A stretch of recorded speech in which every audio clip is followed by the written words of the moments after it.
غراما يا نشرار ومراما يا نشرة بذهب بوخد خد قلبانو بيدبان خاقشرة بيدبان خاقشرة ما مطن البيت البنيانو غراما يا نشرار ومراما يا نشرة بذهب بوخد خد قلبانو بيدبان خاقشرة بيدبان خاقشرة ما مطن البيت Şoşlun gölpanu kaparan işri Mani tukuz ya kalper işri Mampaflayın men liderli melik yuta Zafarakla ata'up oy merzahuta Bir gıda bir haluta غراما يا نشرار ومراما يا نشرة بذهب بوخد خد قلبانو بيدبان خاقشرة بيدبان خاقشرة ما مطن البيت البنيانو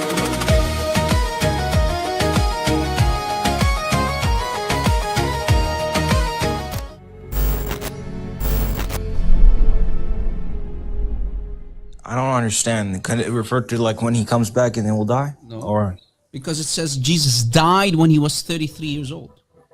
So no. Matt is in the past. He died. So why is Allah saying to him the following ayah? Stay away, Ya Muhammad, from idols. You're supposed to be a follower of Jesus, and you're using words like that. Well, And it's you not my expect people to words. believe in this It's not my words. It's the words of Allah. Are you embarrassed of Allah?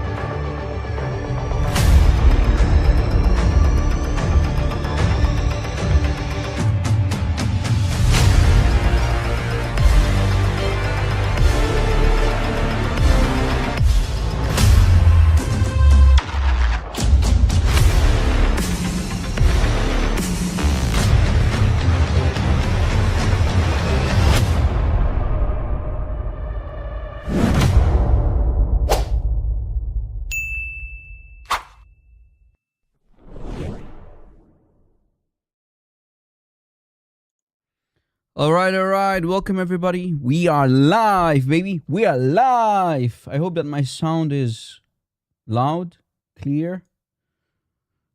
Can you hear me? Test. You can hear me, guys? Give me one, please. All right. The sound is great. Awesome. Sorry for the wait. Forgive me, guys. Pray for my shortcomings.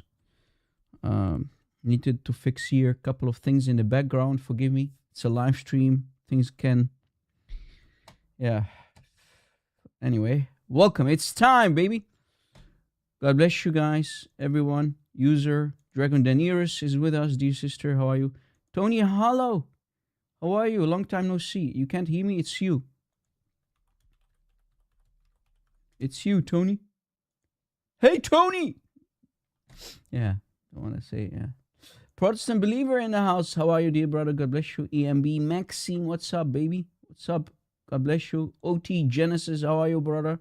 Nice to see you. Brother Phil, can you tell Tony, guys, that it's him need to do something about his connection, maybe, or his settings? Brother Mo, 53, married Aisha, 6. God bless you. Yes, that's true. Nice to see you as well. All of you guys in the chat. Let me tell you something. God bless you guys. Brothers and sisters on TikTok. Evil Panda, what's up? Jackie, nice to see you. Cool Guy, what's up? Thor, Russell, all of you guys. Welcome, God bless you. Tap the screen, invite more people. We have our account, our main account back. Awesome. It was bananaed for a couple of days, but we have it back again. What's up? Is that Chicago? I'm not sure. Is that Chicago? It looks like Chicago. I'm not sure. Maybe it's not. I don't know.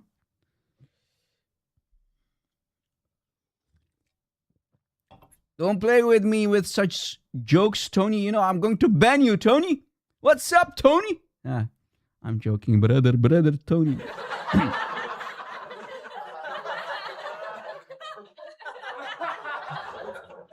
Not Chicago? Okay, someone's saying it's not Chicago in the background.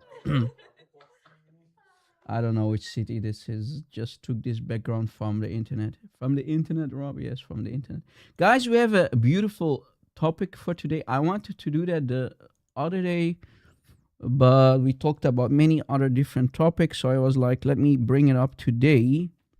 How the Quran actually was corrupted by Zaid ibn Thabit. Zaid ibn Thabit, the number one scribe for Muhammad. Zaid ibn Thabit. Okay. Zaid ibn Thabit was commanded by Muhammad to learn Aramaic and Hebrew, and he learned Aramaic and Hebrew just in a matter of days. I have authentic sources that say that he learned, for example, Aramaic and Hebrew just in 17 days. How in the world can you learn two different difficult languages, Semitic languages, two difficult Semitic languages in just 17 days? How is that even possible? But anyway, maybe he was, the Einstein among the early Arabs. How in the world can Zaid learn two different difficult Semitic languages, meaning Hebrew and Aramaic, in just 17 days? But anyway, it happened. Everything, of course, Jazzy, you noticed it, if you can use your brains, as a Muslim, if they allow their brains to function, how is this not a made up report about Zayd ibn Thabit that Muhammad commanded him to learn two different languages, al-Lugha al-Syrianiyya, the Aramaic language, the Syriac Aramaic language, and al-Lugha al-Abraniyya, the Hebrew language, in a matter of days? How is that not made up? But anyway, what is not made up in Islam? The whole religion is fabricated and created by men, Clearly they wanted to create their own Arabic man-made cult because they were envying the Jews and the Christians, right? So, yeah, what can we expect? Of course, they're going to fabricate things to make Islam look very awesome and very beautiful. Oh, how smart the Sahaba and the scribes of Muhammad were, right? That's Zayd ibn Thabit. Right? In 17 days, and the brother Phil is already starting to throw receipts all over the place. It's raining receipts, Rob. Yeah, so what an awesome team that we have, right, guys? Brother Phil, keep an eye on Brother Phil. He always provides links after the live stream in the comments section under this video, under this live stream. And we have many other beautiful admins who are doing hard work, providing the timestamps, like Sister Dragon Daenerys, always working hard. Brother Reverson and the rest of the brothers and sisters. Cannot mention all of your names. You know who you are. So yeah, awesome. That's the topic of today, the main topic of today. And then we will go to other subtopics to show you how the Quran is nothing but a man-made book and how Islam nothing but a man-made cult. So thank you for being here. Invite more people, guys. Smash the like button. Tappity-tap on the screen on TikTok. Yes, we're streaming on multiple platforms today, on TikTok, on YouTube, and soon, if the admins are ready, they will stream also on Discord. We have a beautiful Discord server. If you want to join Discord, guys, for fellowship, and Muslims are welcome to join our Discord server to join us for a discussion as well, if they want to, if they are in the chat, if they think they have what it takes to have a conversation with me, with Rob Christian, that would be awesome, right? Even during the month of Ramadan, في شهر رمضان يا أخي يا عدو الله يا زنديق يا كافر. Yeah. Welcome, guys. Blessed Sunday to all of you. God bless you. Let us first, before we actually start, let us first pray. What do you think, guys? Let's pray first. Let us start with the prayer before we actually move and start with today's topic. Let's pray, guys. باسم الاب والابن والروح القدس الان واحد امين. بشيم اب وبروح القدس وحد الله الشرير امين. Let's recite the Lord's Prayer first in Aramaic, Arabic, and last but not least also in the English. أبون بشمايو نثقلاش شموخ تيثي ملكوثوخ نهو السبيونوخ أي كانوا بشمايو أوف برعو هبلا لحمو تسمقنا يومو بقلان حوبين وحطوهين أي كانوا دو فحنان شباقان الحايوبين لو تعلان السيونو إلو فصولا من بيشو ميتو ضيلو خي ملكوثو حيلو تشبحتو العالم علمين آمين آمين. That's the Aramaic, the way Jesus gave it to his disciples, how they learned it in the Aramaic language. And this is how we recite the Lord's Prayer in Arabic. باسم الاب والابن والروح القدس إله واحد آمين. أبانا الذي في السماوات ليتقدس اسمك ليأتي ملكوتك لتكن مشيئتك كما في السماء كذلك على الأرض. أعطنا خبزنا كفاف يومنا واغفر لنا خطايانا كما نحن نغفر لمن أخطأ إلينا ولا تدخلنا في تجربة لكن نجنا من الشرير لأن لك الملك والقوة والمجد إلى الأبد الآبدين آمين. And last but not least, in English we say, in the name of the Father, the Son, and the Holy Spirit, three persons, one God whom we worship, we pray. Our Father who art in heaven, hallowed be thy name. Thy kingdom come, thy will be done on earth as it is in heaven. Give us this day our daily bread, and forgive us our trespasses as we forgive those who trespass against us. And lead us not into temptation, but deliver us from evil. For thine is the kingdom, the power and the glory, now and ever, unto the ages of ages. Amen. Amen. Welcome everybody. Speaking from Cave, Hira, Hira, Hira, Hira. We are live. We are back, baby. Let's go. Do you have any? Do you have anyone who wants to join? Do you have any Muslim who wants to join? What's with the restrictions, man? What's with the restrictions, man? We have already this effect going on, so that it should not be possible, man. What's going on? Should not be possible, man. I don't know. What can I do more than this, guys? People on TikTok, what can we do more about these restrictions? I mean, we already see the effect is going on with these balloons or whatever you want to call them, these blue things there. People told me to use that effect so it will not affect, TikTok. But I don't know. It should not be, Yeah, I don't know, man. I can't figure out this TikTok thing, man. So easy to get you bananaed. And we don't love the TikTok shop too much. A little bit only, not too much. I don't know, man. TikTok, man. It is what it is. Anyway. Zaid ibn Thabit, the scribe of Muhammad, the scribe of Abu Bakr, the scribe of Uthman, who not only collected the Quran but also supposedly created 5 perfect copies, who were sent to all the important regions, 5 different copies. Uthman then ordered 6 out of the 7 ahruf to be burned to the ground, all the material where the Quran was written on, bones, stone, wood, animal skin. He put it on a huge pile afterwards and burned everything to the ground. And they even went to Hafsa afterwards. They took the copy that Abu Bakr ordered to be compiled, right? That copy, Abu Bakr gave it later to Omar. Omar gave it to his daughter Hafsa. She put it under her pillow.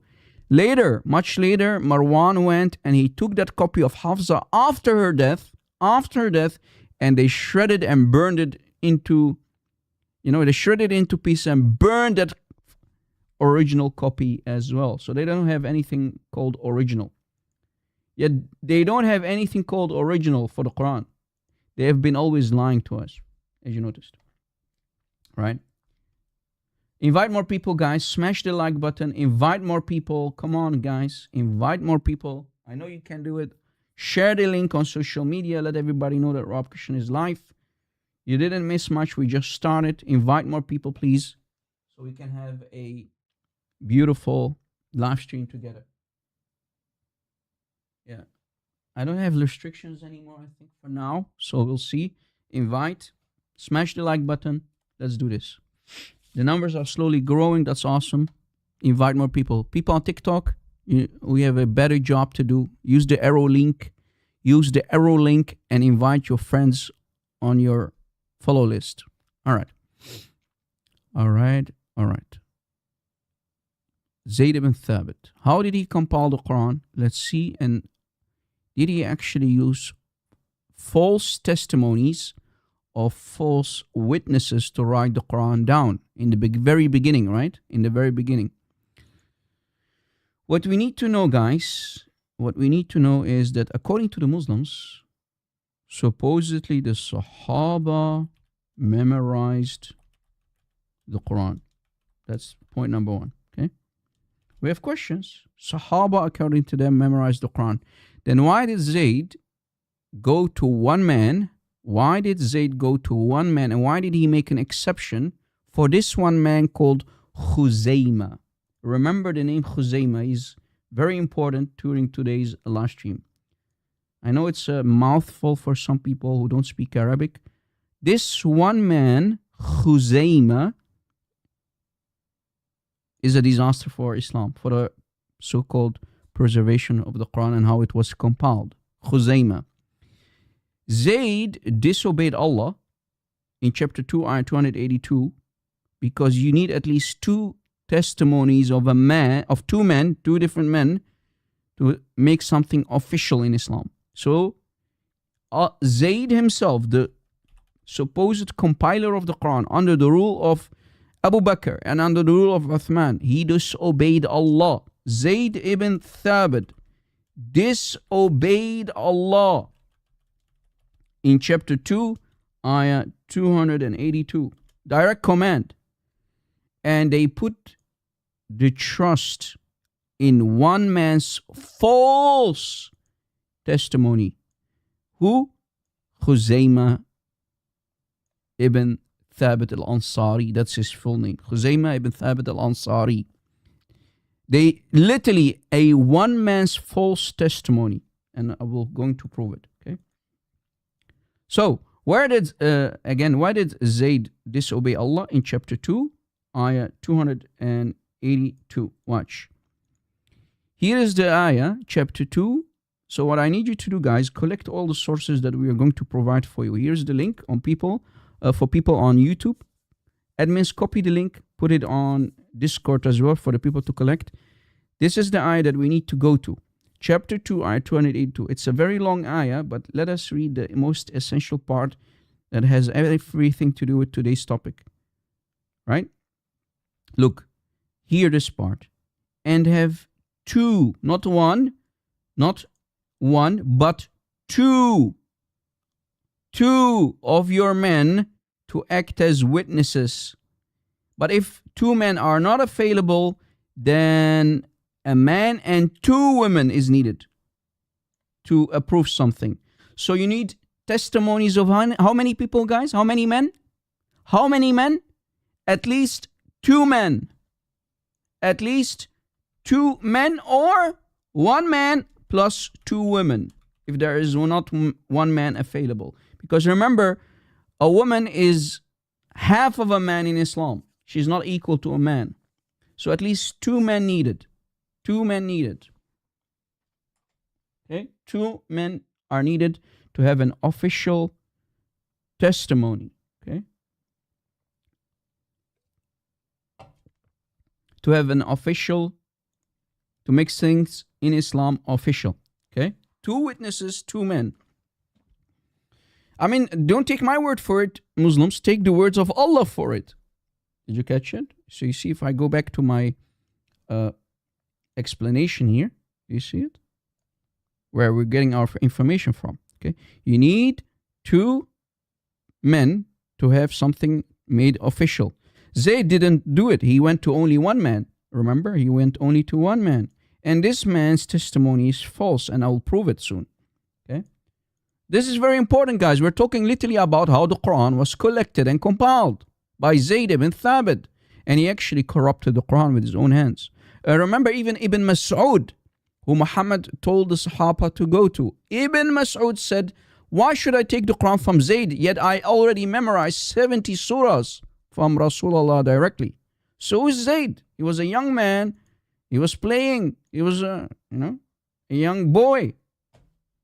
So actually, Abu Bakr and Uthman gave the order to the wrong person who corrupted the Quran. Who? Zayd ibn Thabit. And we're going to prove it.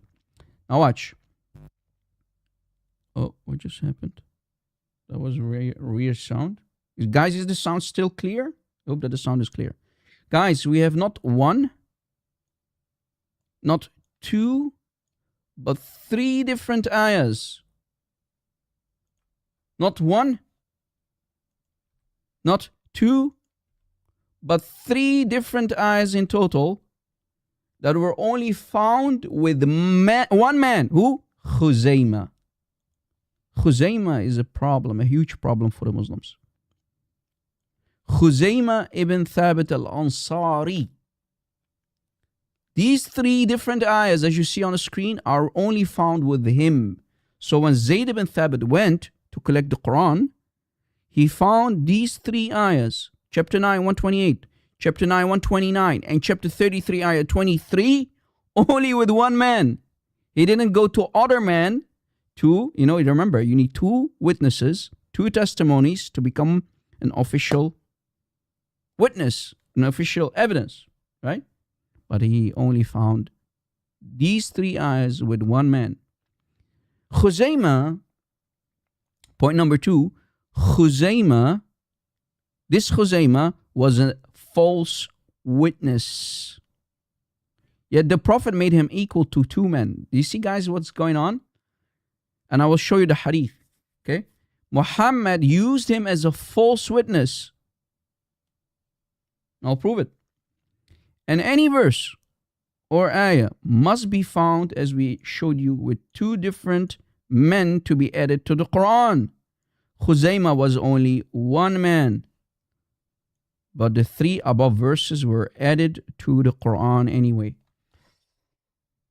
So they used a fraud to compile the Quran, to collect the Quran. You're with me, right, guys? This is important. What I'm showing you guys is highly, highly important. This proves that the Quran got corrupted by the early hands of the early Muslims. By the hands of the early Muslims, the Sahaba, the scribes of Muhammad, and the caliphs. Right? Now here comes the proof. Here comes the receipts. Here come the receipts.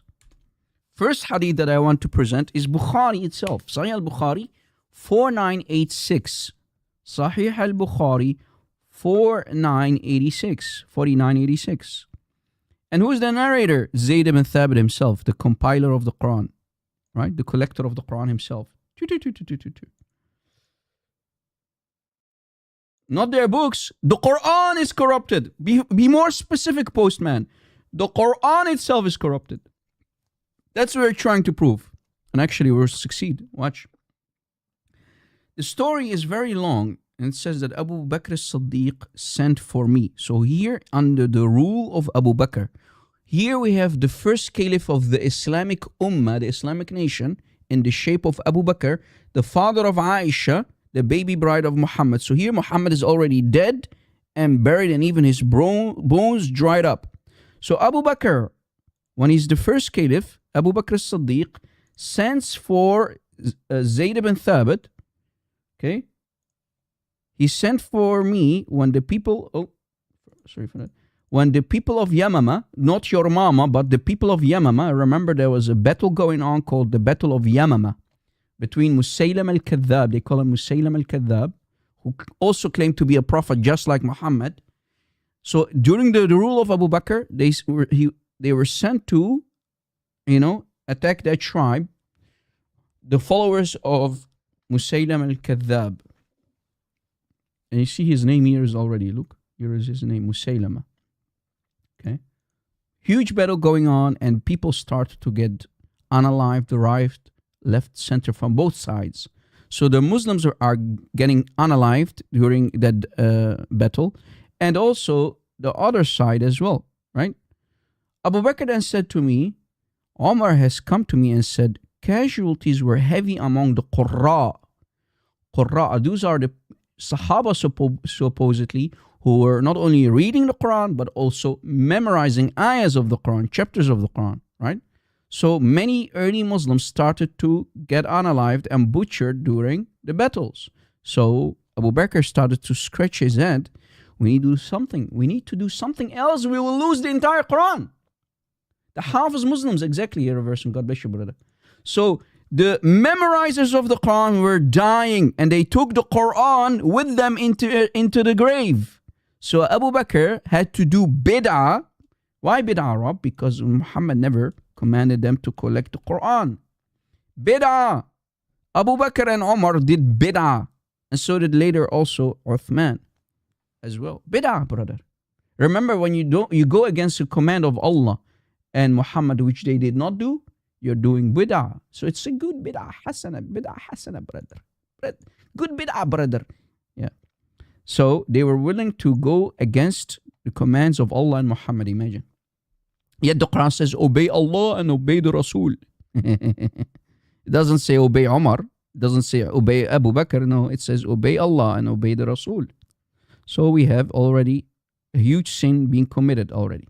So Muslims who memorized the Quran were dying, where they were being unalived in that battle. Okay. So, i.e., the people, those who knew the Quran by heart. So the people who memorized. On the day of the battle of Yamama. Again, not your mama, your Yamama. Okay. God bless you, Sister Crazy 3 Ivy. God bless you. Nice to see you here. All of you. And then it says, and I'm afraid that more heavy casualties maybe take place among the Qurra on the battlefield. So Abu Bakr, the Sahaba were terrified. What if we're going to lose the entire Quran soon? Okay, we're going to lose the entire Quran soon if people kept dying and being unalived. You know, there were many battles, whereby a large part of the Quran may be lost. I thought that Allah is going to protect the Quran. What's going on? So Allah needed the help of people like Abu Bakr and Zaid ibn Thabit and Uthman and Omar to keep the Quran intact. So we have a contradiction on itself. Allah literally says He's going to protect the Quran. Where's the protection? Allah needs help? Yeah, Allah needs help. Remember, chapter 47, ayah 7 says, help Allah, then Allah maybe He will help you. Therefore, I suggest, not the Prophet, not Muhammad, not Allah, I suggest you, Abu Bakr, so here we have Umar talking to Abu Bakr, you order that the Quran be collected. Do you see, guys, where the first collection starts? During the first time, during the rule of Abu Bakr. As you noticed, Abu Bakr. Bakr. That's the first time when the Quran started to be collected. Later, it was collected again. They used the Quran of Hafsa, not Hafs, Hafsa, the wife of Muhammad, the daughter of Omar, that was under her pillow. They took it. They rewrote it then again in the Qurayshi dialect by changing sometimes. So one, and then during the time of Uthman, supposedly. And they don't have the Quran of Abu Bakr anymore. And they certainly don't have the Quran of Uthman because that one is lost too. Remember the other day when we did that live show? Imam Malik said the Quran of Uthman is gone. That's what Imam Malik said. We mentioned that in a previous live show as well. All right. So I said to Omar, so here we have Zaid talking. I said to Omar, how can you do something which Allah's apostle did not do? So in other words, bid'ah, i.e. bid'ah. Omar said, by Allah, that's a good project. It's a good bid'ah. Going against Allah and Muhammad is good project. See, Zaid is noticing there's something fishy going on. We should not go against Allah. Allah did not command us in the Quran. Muhammad did not command us in the Sunnah to collect the Quran. Why should we do it? The Prophet did not do it. By Allah. So Umar starts to swear and says it's a good project. So actually it was Omar who did the damage. Halal bid'ah. Omar kept on arguing me to accept this proposal to collect the Quran, because else the Muslims will take the Quran with them in their deaths, right? They are the ones who have memorized it. They will take the Quran with them in their grave. We will lose the Quran, ya akhwan. Ya akhwan, do something about it. Omar said, we will lose the Quran. Brother, bid'ah is good, brother. Yeah.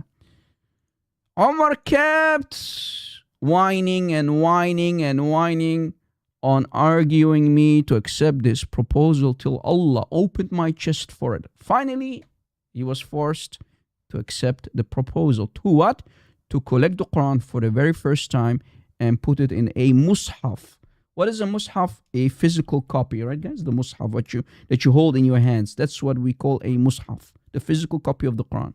All right. And I began to realize the good in the idea. Good bid'ah, brother. In other words, good bid'ah. We're going to do a good bid'ah. Innovate. We're going to innovate a good bid'ah, brother. Innovation. Bid'ah means innovation, which is haram actually in Islam. But anyway, good haram thing, brother. Good haram. Good haram. Not good halal, good haram. Which Omar had realized. So do you see, guys, Omar had a huge impact. Even during Muhammad's lifetime, but also after Muhammad's death, Omar was always coming up with these things. Actually, guys, we have to slowly realize, we have to conclude that Omar might be the final prophet, or Allah himself, or he is Allah himself. It's one of the two. It's one of the two. Either Omar is Allah or he's the final prophet, because he's doing things that Muhammad did not order to do and Allah did not order to do. Then Abu Bakr said to me, you are a wise young man. So this is talking about Zaid ibn Thabit. Zaid ibn Thabit. You, Zaid, you are a very smart young man and you are going to do what nobody else did. What is that? Collect the Quran for the very first time and put it in one mushaf, one physical copy. Okay, you're a wise young man, and we do not have any suspicion about you. Ya Zaid ibn Thabit, you learned the Hebrew and the Aramaic languages in just 17 days. In a matter of 17, you're a genius. You're Einstein, brother. You're Einstein, Ya Zaid. Do something. Emotional, damn it. Unbelievable. Any Muslim? Is there any Muslim who wants to come up? Do we have Muslims? Invite more people, guys. Tap the screen. Tappity tap. Tap that like button. But use a siwak, brother. Siwak. Durgan. On the like button and the screen, guys. You're a genius, brother. Yeah. And you were also a scribe. You used to write the divine inspiration for Allah's messenger. So you're the best guy for the job. So you should search for the fragmentary scripts, that you can find on bones. Remember, the Quran used to be written on, let's say, big shoulder bones or hip bones, even animal skin, even wood, stones. You get the idea, right, guys? Where they used to write the Quran on. So, guys, if we go to the house of Hafsa again, because that's where the Quran then, after it was compiled, it went back to, they gave it to Hafsa. So what we know is that in the house, for example, of Aisha, in the house of Hafsa, the wives of the Prophet, these ayahs were written on stones. So that's where you could find the stones, the wood, the bones, etc. Right? In the houses of the Prophet's wife. Remember, Aisha had her own personal Quran, where written on animal skin, sometimes on bones, shoulder bones, of animals, dead animals. You get the idea, right? On wood. So that's how the Quran was written on, not in a complete physical copy. Remember? We're talking about a physical copy. That's the final copy of Abu Bakr, supposedly, during the time of Abu Bakr. So you should search for the fragmentary scripts of the Quran and collect it in one book. So that's when the very first collecting of the Quran happened. When? During the time of Abu Bakr. After the death of Muhammad, which is bid'ah. Aywa. By Allah, so they keep swearing. By Allah, if they had ordered me to shift one of the mountains, it would not have been heavier for me than this ordering me to collect the Quran. So guys, according to Zaid, he was giving an impossible task. So it is easier to shift mountains than collect the Quran. It's a huge task and you will fail. That's why. Thank you for the donation, Postman 214. For the $50 donation for the ministry. We will spend it wisely for the ministry, brother. God bless you. God bless your loved ones. Thank you. Thank you for the donation. $50 donation. God bless.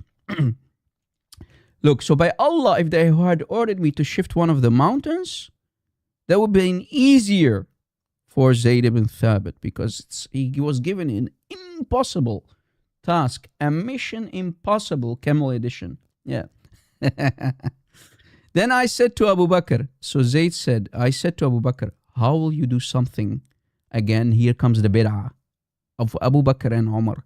How will you do something, Ya Abu Bakr, which Allah's messenger, which Muhammad did not do? Are you going to do bid'ah? Bid'ah much? Bid'ah, brother, haram, brother, haram. Bid'ah is haram, brother. We're going to do bid'ah. Like haram, ya akhi. Like يخرب بيتك.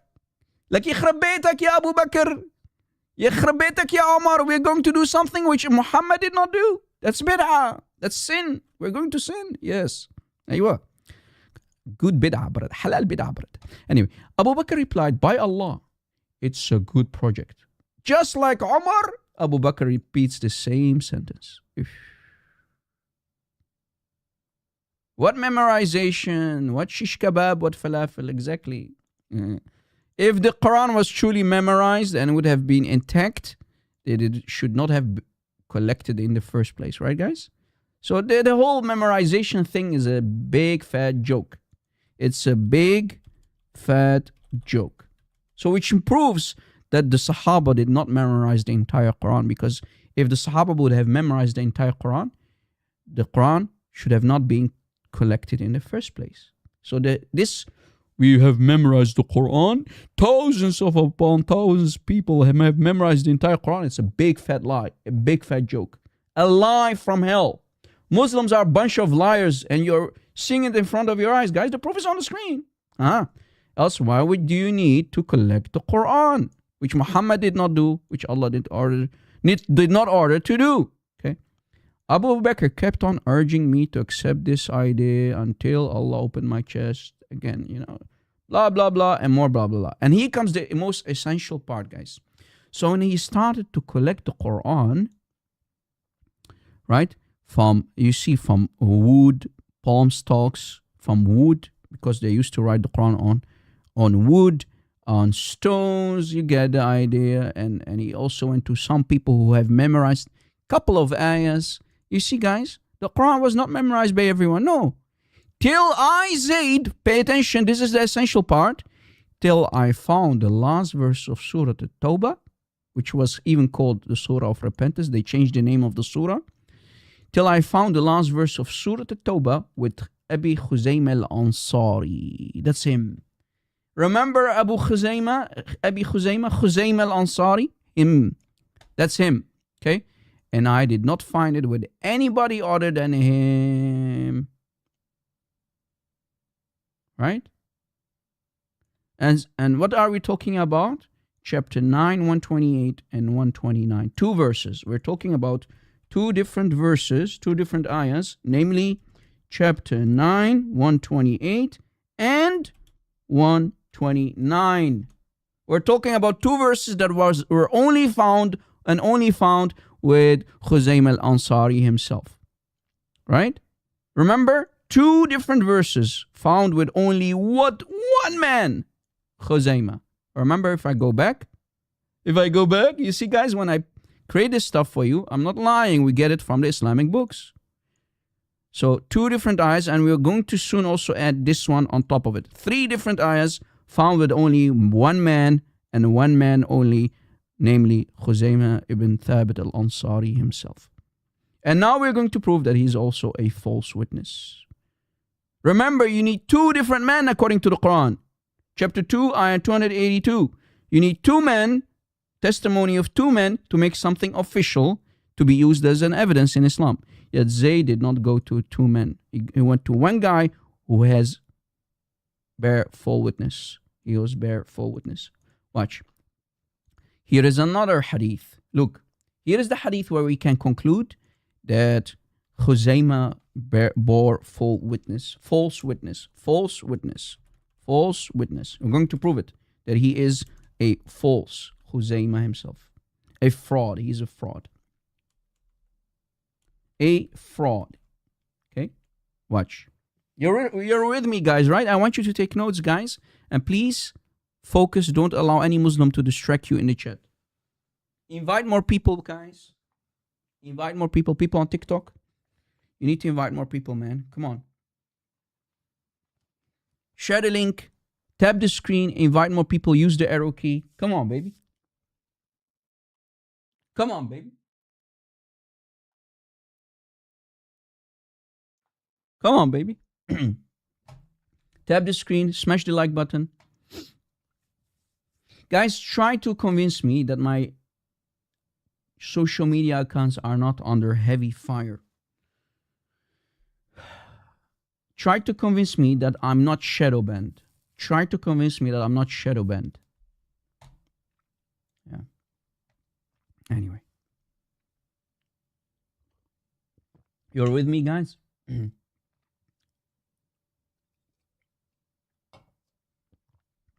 All right. Now watch this. Now we are going to prove that Khuzaymah is a false witness, a fraud. Look. According to this hadith that is authentic, not da'if, we don't use da'if, sahih. Sahih hadith. According to this authentic, sahih, sound narration, we go up, we read the following in this authentic hadith. Let's read. The Prophet bought a horse from a Bedouin. So guys, Muhammad, the Prophet of Islam, bought a horse. It's all about the horsey. Horsey. Durgan, durgan, durgan. Yeehaw. Muhammad bought a horse from a Bedouin. From an Arab Bedouin. Okay. The Prophet took him with him. The Prophet took him with him to pay him the price of the horse. Okay. To give him the money for the horse. The Messenger of Allah walked quickly and the Bedouin walked slowly. The people stopped the Bedouin and began to bargain with him for the horse, and they did not know the Prophet. So Muhammad was not very known at that time, and they didn't know that Muhammad bought it. They did not know that the Prophet bought it. Okay, so there was a conflict going on. Did he buy it? Did he not buy it? So we need a witness. We need a witness who saw the buying happening. We need a witness. Again, witness, eyewitness needed, brother. Witness needed. Please, someone call 911. There is a conflict going on between Muhammad and this Bedouin. Okay? Bedouin says, no, you did not buy it. You didn't pay me money. The Prophet says, yes, I bought it with money. Then look, so Muhammad is being called a fraud, a liar. You claim to be a prophet, yet you didn't give me money. Aywa. So the Bedouin called the Messenger of Allah saying, if you want this horse, then buy it. Give me money. You didn't give me money. Otherwise, I shall sell it to someone else. Do you see it, guys? No money. Muhammad did not give money. So we need an eyewitness to fix this disaster. We need an eyewitness, ya akhwan. Eyewitness needed. Aywa. The eyewitness is needed. The Prophet stopped. Muhammad stopped when he heard the call of the Bedouin and said, have I not bought it from you, you liar? So they're calling each other liars, right? Muhammad and the Bedouin are calling each other liars. You didn't give me money. Yes, I did give you money. Ah. Oof, oof, oof, oof, oof. Oof, oof, oof, oof, oof. Who's lying? Who's truthful? Let's see. The Bedouin said, I swear by Allah. You see, guys, he's swearing. So the seller, in this case, the Bedouin, said, I swear by Allah, I have not sold it to you. In other words, you didn't give me money. The Prophet said, yes, I have bought it from you. Yes, I did give you money. The Bedouins began to say, bring then a witness, Ya Muhammad, if you're truthful. Bring a witness. Now let's see if Muhammad will bring a true witness or a fraud. Watch this. Bring a witness, the Bedouin said. Bring your witness. Zaid ibn Thabit then said, I bear witness that you have bought it. Now watch this. Let's see if this is a false witness, a fraud, a false testimony. Let's see. Let's see. The Prophet turned to Khuzaymah and said, on what grounds do you bear witness? This is important. This is the essential part, guys. Watch. On what ground do you bear witness, Ya Khuzaymah? Remember, the man of the hour is Khuzaymah, right? He is the guy that we need as witness. He said, so Khuzaymah said, by considering you trustworthy, messenger of Allah. Hold on. Emotional damage. Wait. Emotional damage. So Khuzaymah did not see it with his eyes. He did not see that Muhammad bought it with money. He only said, you're trustworthy, Ya Muhammad. That's why I am an eyewitness. By only saying, I believe in you, Muhammad. Guys, you're with me, right? You are getting it, right? He said, I believe you, Momo. That's why I'm an eyewitness. Wait, what? Muslims, is this how eyewitnesses work in Islam?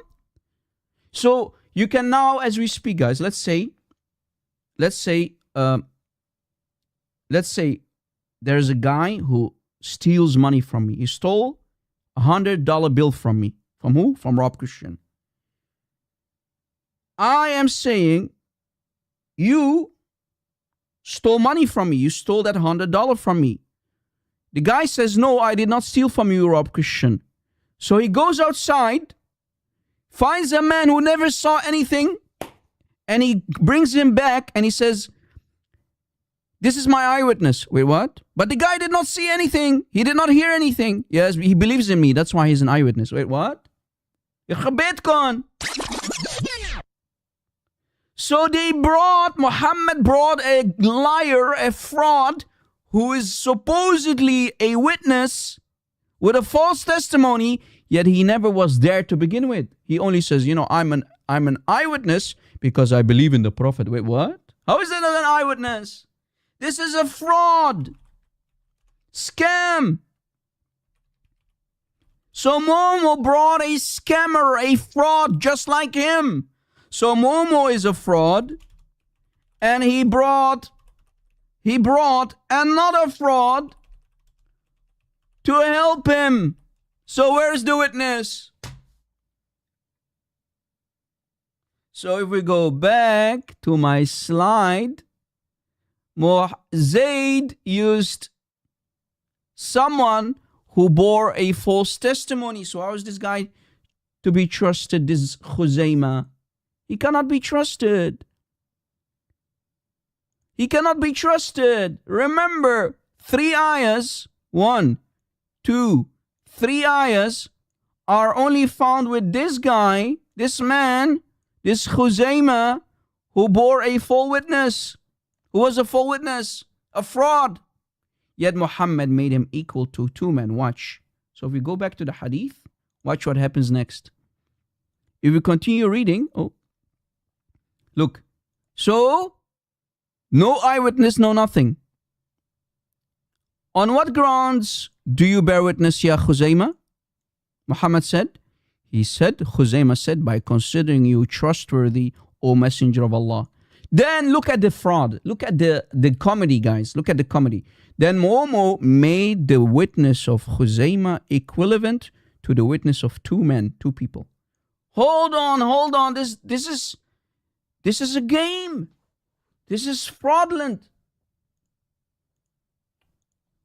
This cannot be happening. This is a fraud.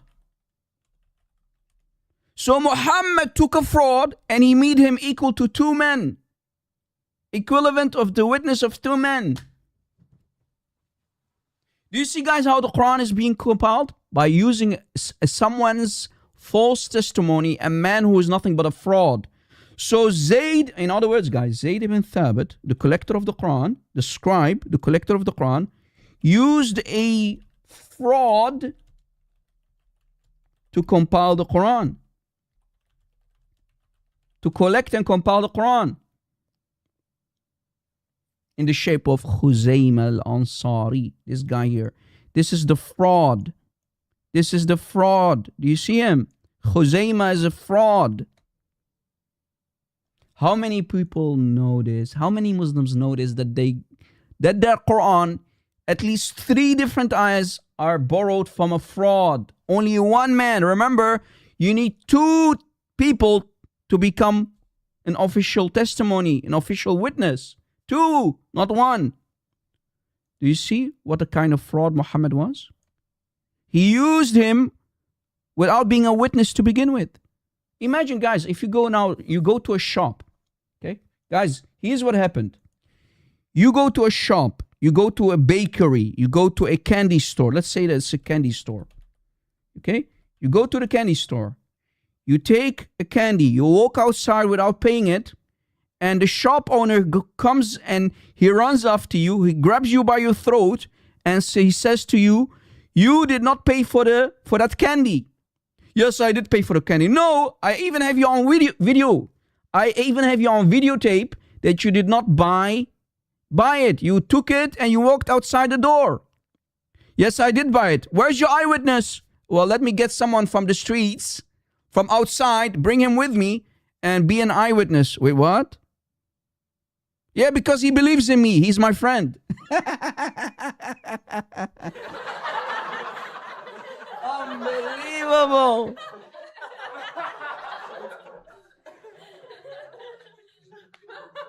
So any person from outside can be an eyewitness who never saw it happen, who never saw you paying the dollar bill with the official money. Wait, what? يخرب بيتك يا رسول الله, يخرب بيتك يا خزيمة, يخرب بيتك يا أبو بكر, and يخرب بيتك يا Umar for bringing this mess. This is, guys, this is how the Quran was compiled and collected. By using false testimonies of false fraud men. False testimony used by a fraud. In this case, Khuzaymah al-Ansari, a fraud. And Muhammad is even a bigger fraud for using him and making him even equal to 2 men. How can you make him equal to 2 men? So the Quran is compiled by, trust me, bro. That's how the Quran is compiled. They compiled the Quran, they collected the Quran by using someone who said, trust me, bro. Trust me, bro. Wait, what? Trust me? This is the religion of trust me, bro. Using a fraud, using false testimony to collect and compile the Quran. Brother, now here is more. Watch. In Sahih al-Bukhari, you see, guys, I'm using Sahih al-Bukhari against Islam. In Sahih al-Bukhari, hadith number 4988, we find the following. Zayd himself, the fraud. All of them are frauds, guys. All of them are fraud. Because if you're going to use someone's false testimony, you're a fraud too. Okay? Zayd ibn Thabit added a verse from Surah Al-Ahzab, which is chapter what? 33. Surah Al-Ahzab is chapter 33, right, guys? This is Surah Al-Ahzab, chapter 33. Was missed by me when we copied the Quran. So, guys, Zayd ibn Thabit forgot to put the ayah the missing ayah in Surah Al-Ahzab, which is chapter 33 in today's Quran. Okay? So he forgot to include a missing ayah here, Surah Al-Ahzab. And I used to hear Allah's Messenger reciting it. So we searched for it and we found it only with one guy again, the same Zaid ibn Thabit al-Ansari. And here is even the verse. Which verse? Chapter 33, ayah 23. Among the believers are men who have been true in their covenant with Allah. So guys, again, they found this verse with the fraud himself again, with one guy. They didn't use two people. Remember, the condition is you need two people, two testimonies. Again, if I go back to my illustration, one verse. Notice, two verses. And verse number 3 were found only with the one man, the fraud himself, who bore a false witness. Yet the Prophet made him equal to two men. The Quran is created by men who are frauds and collected and compiled by people who are frauds.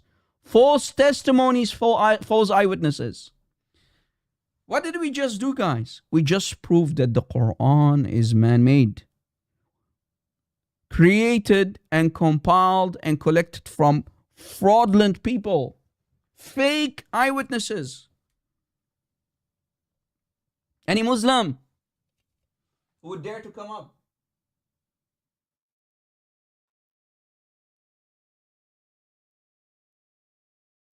Is there any Muslim who wants to come up?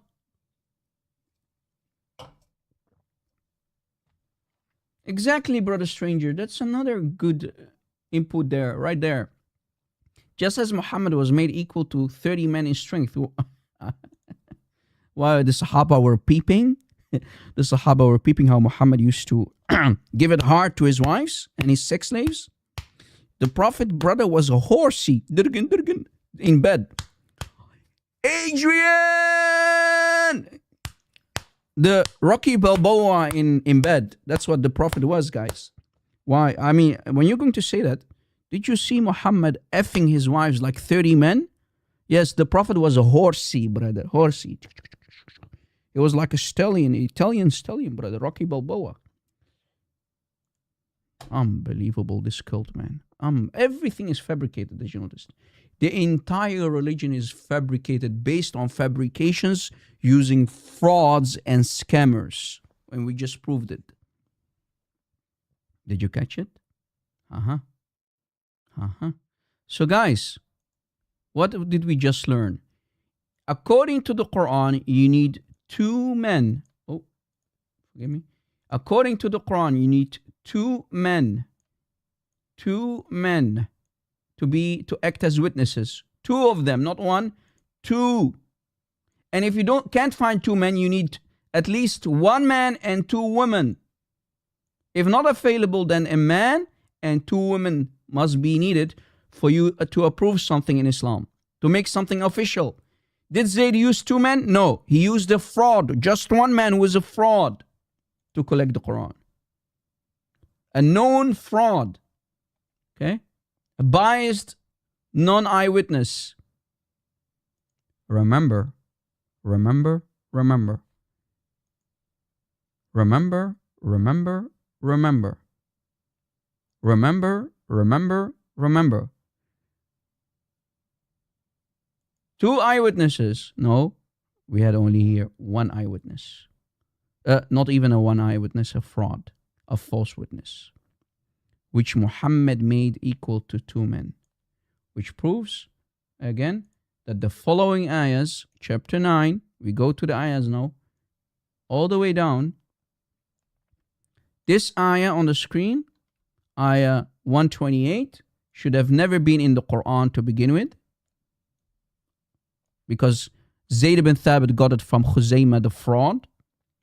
And the next ayah in the bottom, the last ayah, should have also not been in the Quran as well. So the last two ayahs in chapter 9 should have never been inside the Quran. So we can safely say that we have corruption going on. Two of them in chapter 9. Chapter 9, ayah 128 and chapter 129 Both of them are from the fraud. Okay, who? From Khuzaymah. One man. These two ayahs are from one man only, who is a fraud, a big fat fraud. Who? Khuzaymah al-Ansari. He's a fraud, and we proved it. So the Quran got corrupted. Exactly. The Quran got corrupted. And the last ayah, chapter 33. Okay, chapter 33. What was the ayah again? Chapter 33, ayah 23. Chapter 33, ayah 23. This ayah should have not also been added to the Quran. This one as well. So the Quran became corrupted. Corruption. Is there any Muslim?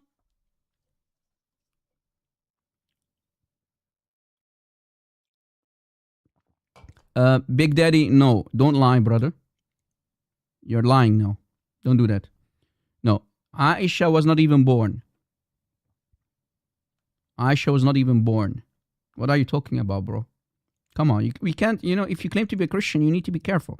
Okay? Muslims will spank you if you debate them like that. You can't just talk without any knowledge. You're talking out of your ass. And I'll say it as it is. Even if you're a Christian and you lie like that, we will bust you. No. I don't want you to think Big Daddy. Big Daddy, listen, brother. If you claim to be a Christian, advice from a Christian to a Christian, don't think if you don't know. You're not a Muslim, are you? If you're a Muslim, that's a different story. Then continue lying. But if you claim to be a Christian, I will not allow you to get away with lies. We're Christians. We cannot give people half truth. Either is the full truth or not. You see, guys, I don't speak without knowledge, and I don't speak without the receipts in front of you on the screen. Aywa. So be careful, man. I'm trying to help here, okay? Don't take my word for it. Don't take my advice if you're too prideful. If you're too prideful, continue what you're doing.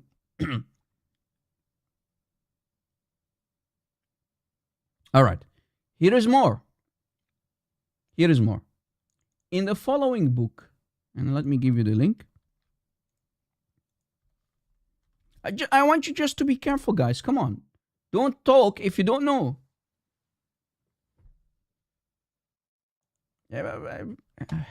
Big Daddy, come on, bro. You can't do this. Anyway, in Al-Mustadrak ala Sahihain, Volume 3 by Al-Hakim al-Naysaburi. Okay, Volume 3, Al-Hakim al-Naysaburi. Al-Hakim al-Naysaburi. Page 189. Page 189. We have Hadith 3607. Let me go up. Hadith 3, that's the number, 3607. 3607. That's the hadith number. Okay? Aywa. From Ubay bin Ka'b, we have another famous companion, Ubay bin Ka'b. He said, Surah Al-Ahzab, the same chapter, guys. The same chapter where Zaid ibn Thabit corrupted that chapter in. That same chapter, chapter 33, ayah 23, remember? Taken from a false witness, a fraud. Same chapter. This is chapter 33 again. Surah Al-Ahzab is what? Chapter 33. Okay? From chapter 33,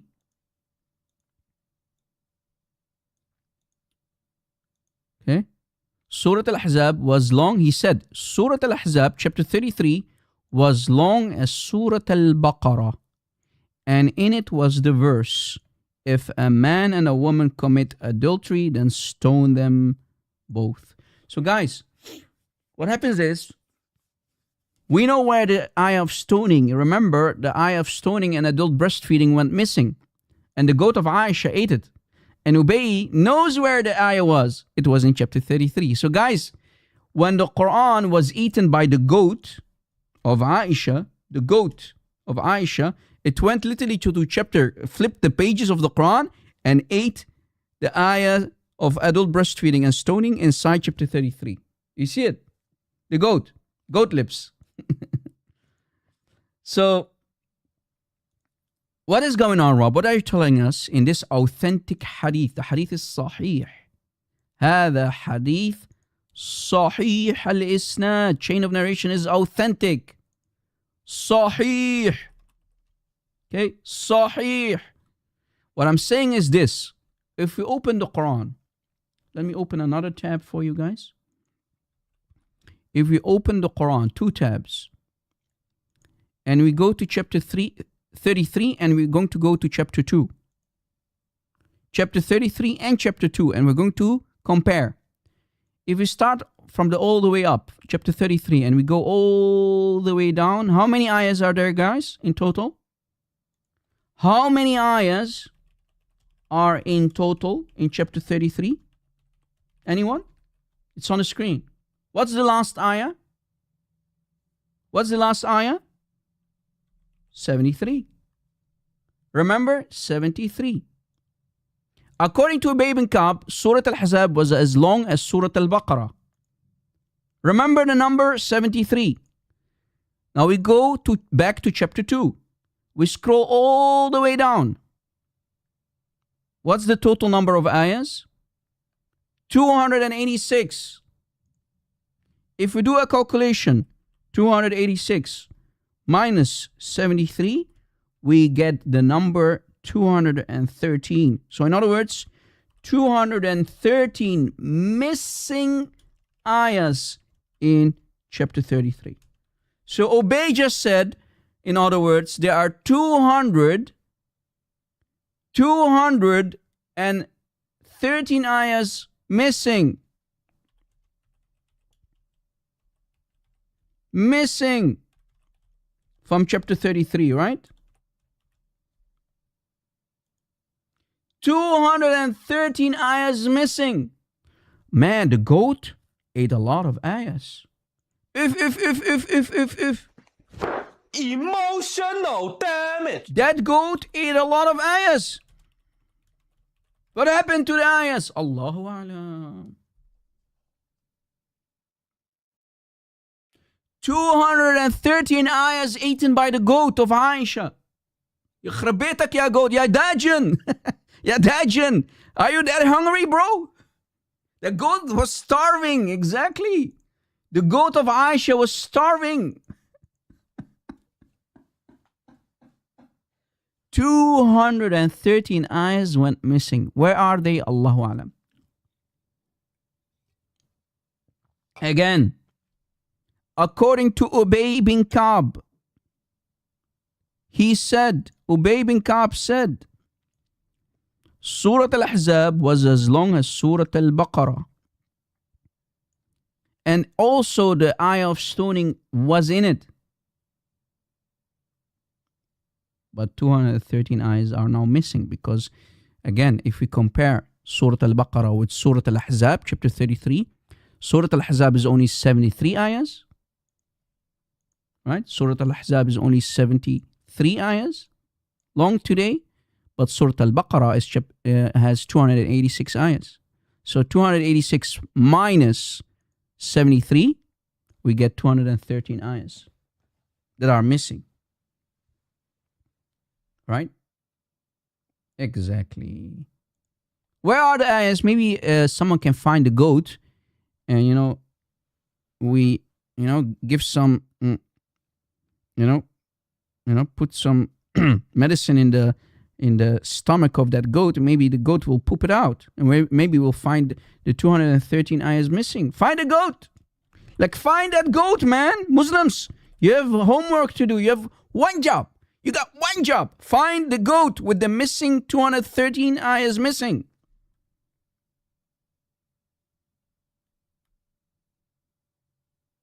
Unbelievable. Find that goat. And it's not only in this authentic hadith in this book. Remember, here's the book one more time.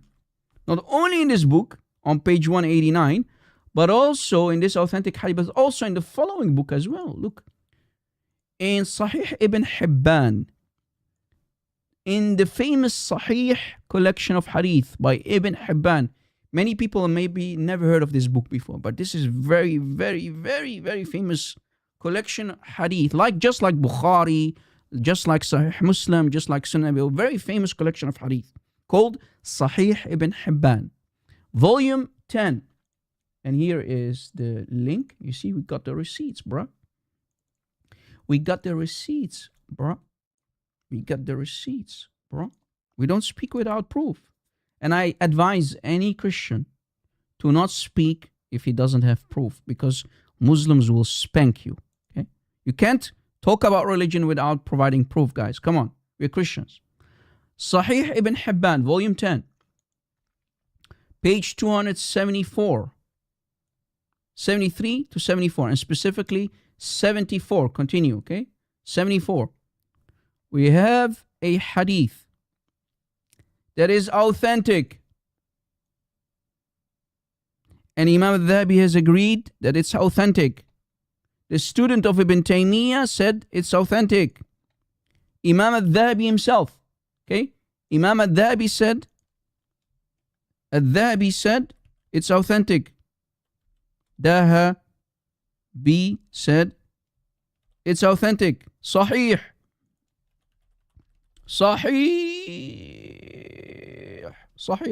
Okay? All right.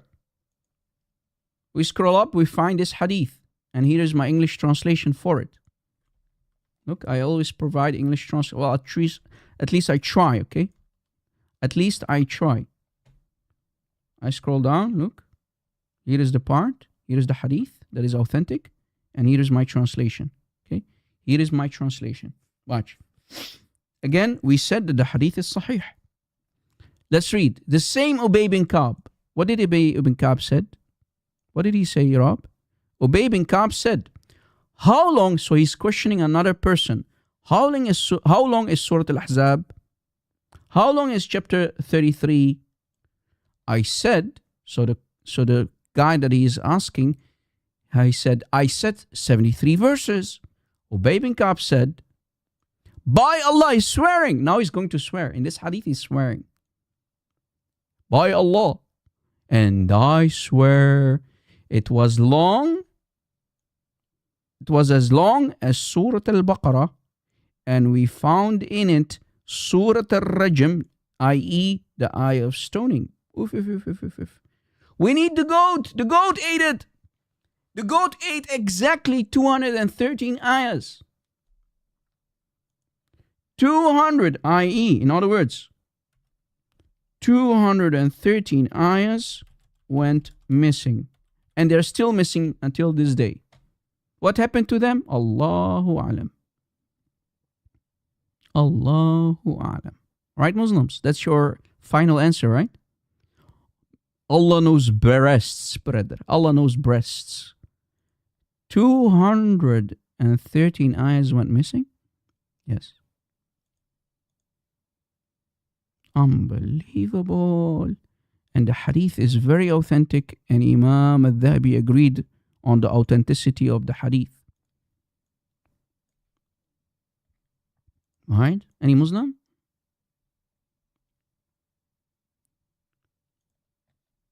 How many ayahs are in Surah Al-Ahzab? How many ayahs are in Surah Al-Ahzab? قال أبي قال قلت 73 آية. قال أبي. But that's not true. والذي يحلف به إن كانت لتعدل سورة البقرة ولقد قرأنا فيها آية الرجم. And we used to even read inside Surah Al-Ahzab the ayah of stoning. You see it? As long, this is the essential part of Surah Al-Baqarah, chapter 2 of the Quran. So, can any Muslim come up and tell us where the 213 ayahs, where they are? Because they are missing. 213 ayahs are missing.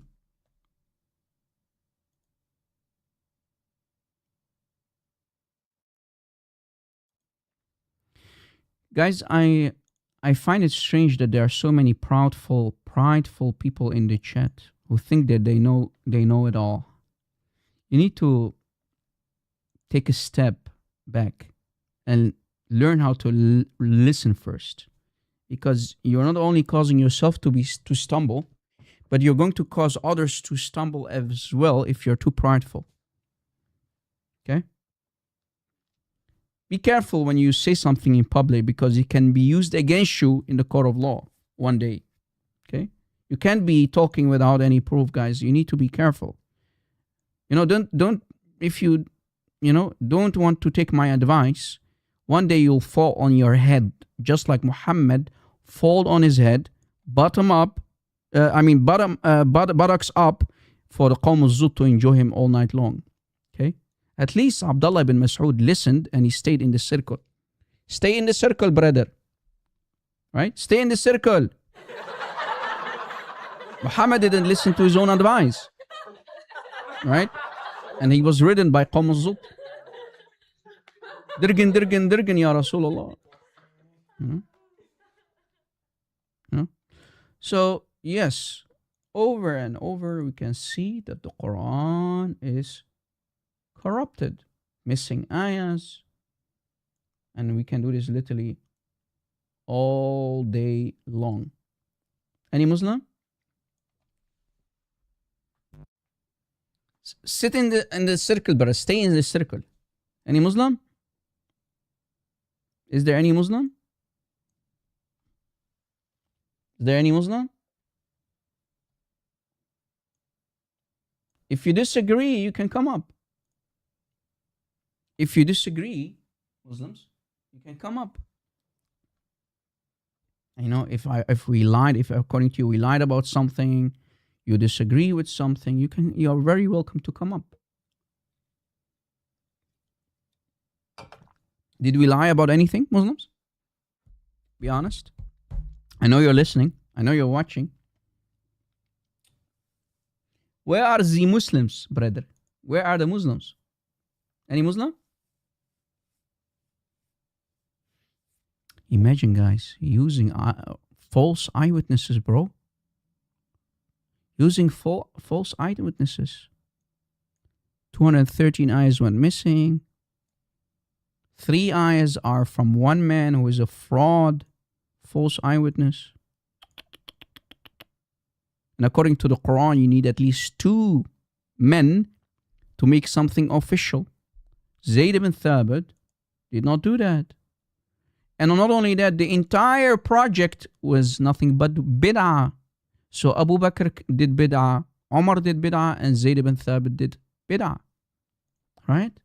So in other words, guys, Zaid ibn Thabit literally destroyed the Quran. He completely destroyed the Quran. And remember, he said, "What, Abu Bakr, ya Umar, you're giving me a project which is collecting the Quran, compiling it, yet it's easier to shift a mountain than to collect the Quran." And he was right. That's why he failed. So what can we conclude, guys? Zaid ibn Thabit failed. Conclusion is, Zaid ibn Thabit failed his project, his mission. The bid'ah that they wanted to do became a big failure. Any Muslim? We have a tough crowd today, huh? Tough crowd. Tough crowd. And nobody's sharing the link. Nobody's inviting anyone. This is why we have small numbers today. I was about to say false numbers, like Khuzaym al-Ansari. No.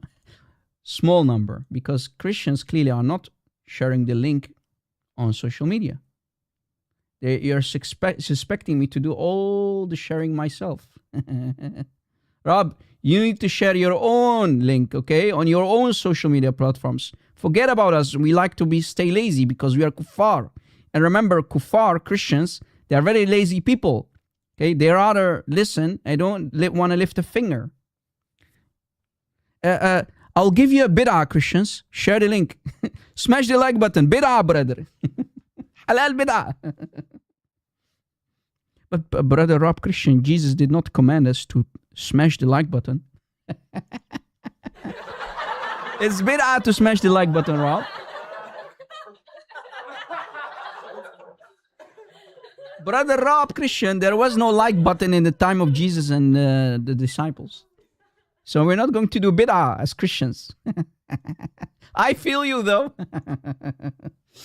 Unbelievable. Unbelievable. Guys, did you know that Ubay bin Ka'b was in doubt?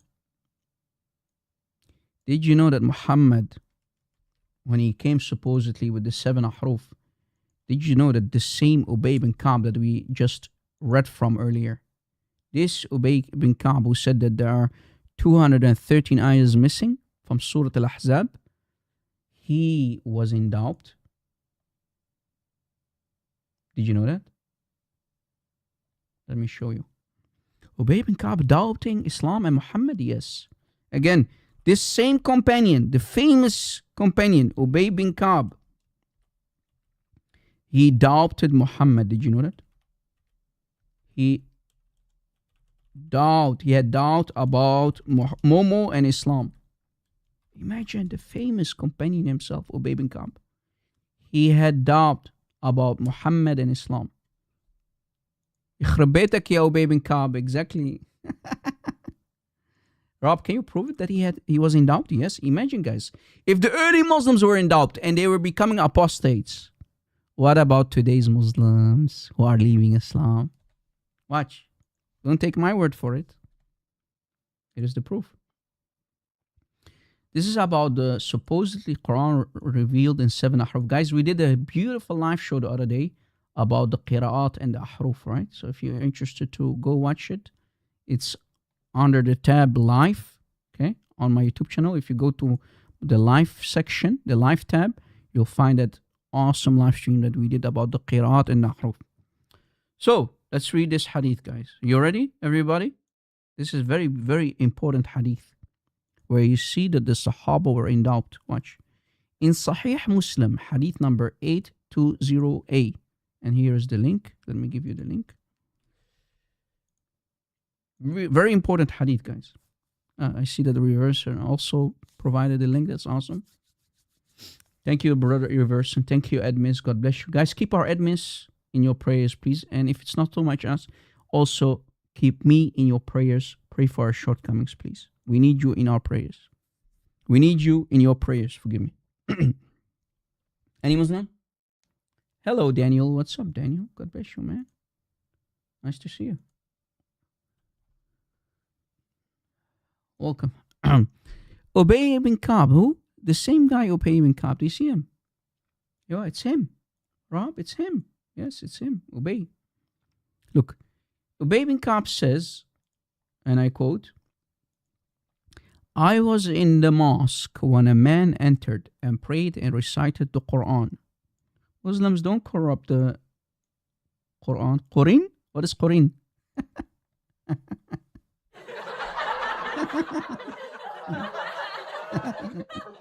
Qurin. Guys, the people behind Sunnah.com, they don't know how to write the Quran in English. I think you should write the Quran like this, officially. Quran. Like this. They are writing it as Qurin. What's a Qurin? I want to learn, Muslims. People on Sunnah.com, what's a Qurin? Qurin? Yeah, Qurin. Anyway. Typo, Rob. You know? Typo. Anyway, typo. Okay. In a style at which I objected. So, guys, Ubay. In other words, what's happening here, Rob? Ubay heard someone else reciting the Quran in a different way in Arabic. We're talking about Arabic, not English. In a different way than he learned it from Momo. This is Ubay talking. He heard the Quran in a different way, in a different style, supposedly, than the other companion of Muhammad. right? So this happened inside the mosque. The other man was reciting Quran totally different. Then Ubay learned it from Muhammad. Watch this. And this has nothing to do with dialects, as you notice. Exactly reversing. Pay attention when a Muslim lies and he says, only the dialect. No, it has nothing to do with dialects. This is literally the Arabic of the Quraysh. So Ubay, hearing another companion reciting the Quran inside the mosque differently. It has nothing to do with dialects. Dialects are not the issue, as you noticed. Dialects, guys, the dialect lie is a big fat lie. When they bring up dialects, big fat lie. Okay? Different Qurans. It's simply different Quran. That's it. When they talk about dialects, they are lying. Never accept any lie from a Muslim when he says, only the dialects are wrong. Tomato, tomato. No, it has nothing to do with tomato and tomato. Potato, potato. No, it has nothing to do with that. Okay? Nothing to do with dialect. Okay. Now that we established that, different Quran. When we finished the prayer, when the man who was reciting the Quran differently, when he finished the prayer, we all went to Muhammad, and said to him, this man recited the Quran differently, and I objected. Ya Rasulullah, should we unalive him? In other words, they were about to fight, come to blows clearly. And the other entered and recited in a different way from that of his companion. Now pay attention what is going to happen now next. Momo asked them to recite. Clearly Muhammad doesn't know the Quran, else why is he asking him to recite? But anyway, he asked him to recite, and so they recited. Momo asked them to recite, so they recited. And then Momo expressed approval. So he said, yes, that's the correct way to recite it. Right? And there occurred in my mind a sort of denial. So Ubay thought to himself, there's something fishy going on. There's something wrong going on. There's something fishy. How is this possible? Ubay said to himself, right? Ubay said, there's something fishy going on. You, Muhammad, claim that you're receiving wahi. You're receiving wahi from Jibreel. Jibreel is coming to you and you're getting Quran. Are you saying that Jibreel came to recite it in A, B, C, D? You get the idea? So, Ubay ibn Ka'b started to doubt about Muhammad being a true prophet, about Muhammad's message. Right? You're getting it, right, guys? He's in doubt. So he started to doubt. Shak came into his heart. Shak, doubt, denial crawled inside his heart about Muhammad. And he started to scratch his head. How is Muhammad a real prophet? And that kind of doubt did not occur to him even until, if you go back to the days of ignorance. So he's saying, I did not doubt. So Ubay is saying to himself, I did not have this shakta. I did not have this doubt till the days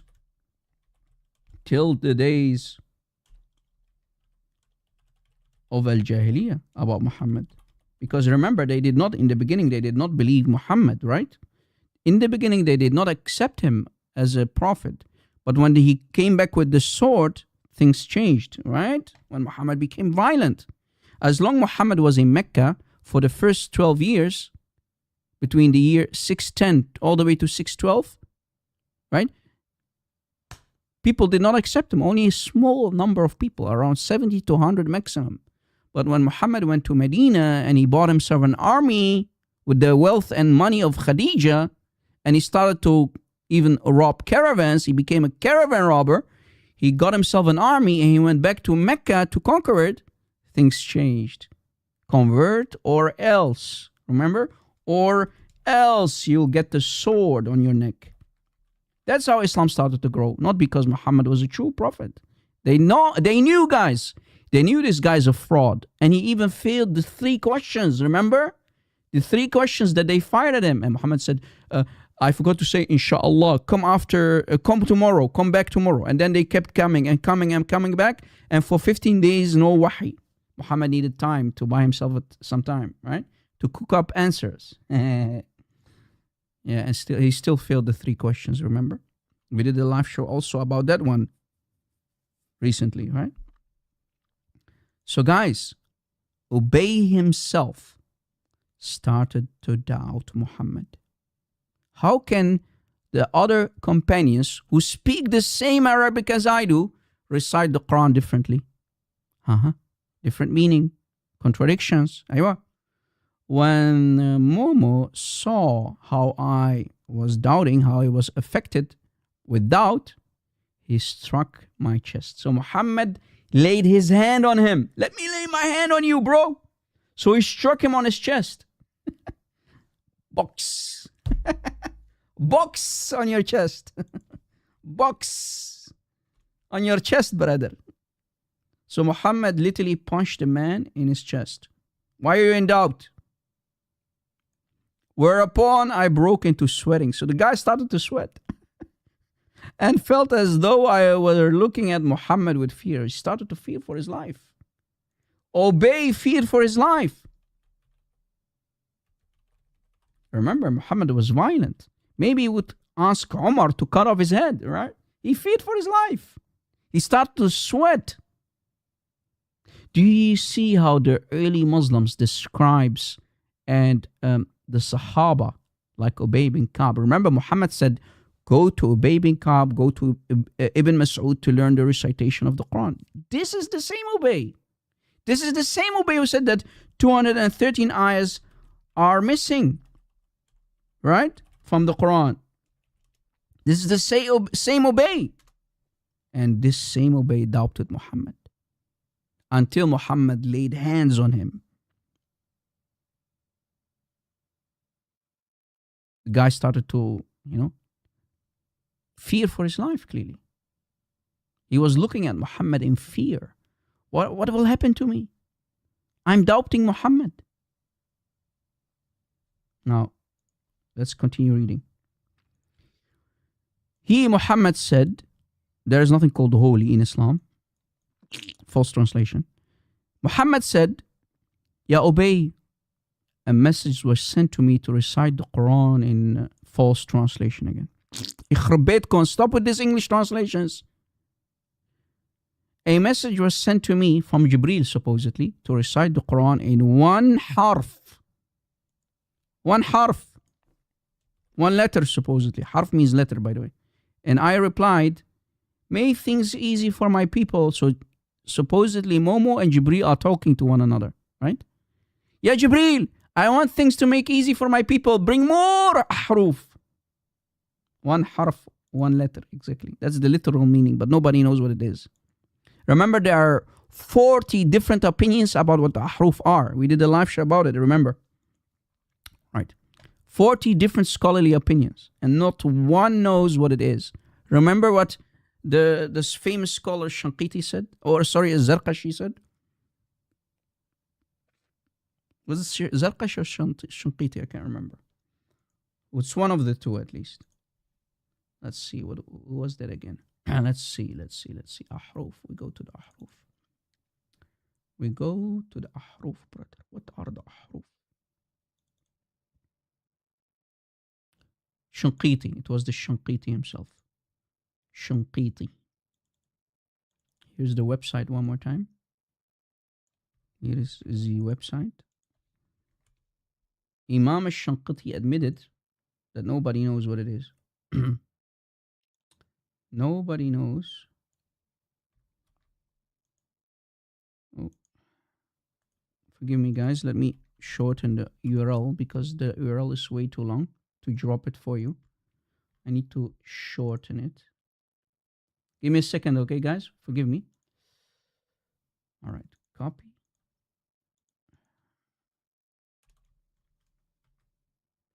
Here's the link, the short version.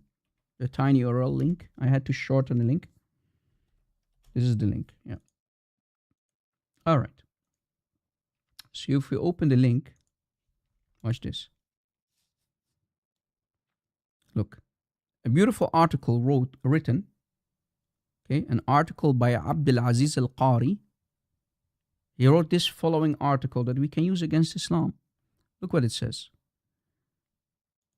Abdul Aziz Al-Qari writes in his monograph devoted to the topic called Hadith al-Ahruf al-Sab'a. 7 ahruf, the 7 letters. Again, ahruf are what? What are the ahruf? Nobody knows. And you will see that nobody knows. These are the 7 letters. Literally, they mean 7 letters. But what are they? Nobody knows. And watch. Here's the proof. Watch. I worked on researching. So Abdul Aziz Al-Qari says, I worked on researching this question for a long period of time. More than 10 years.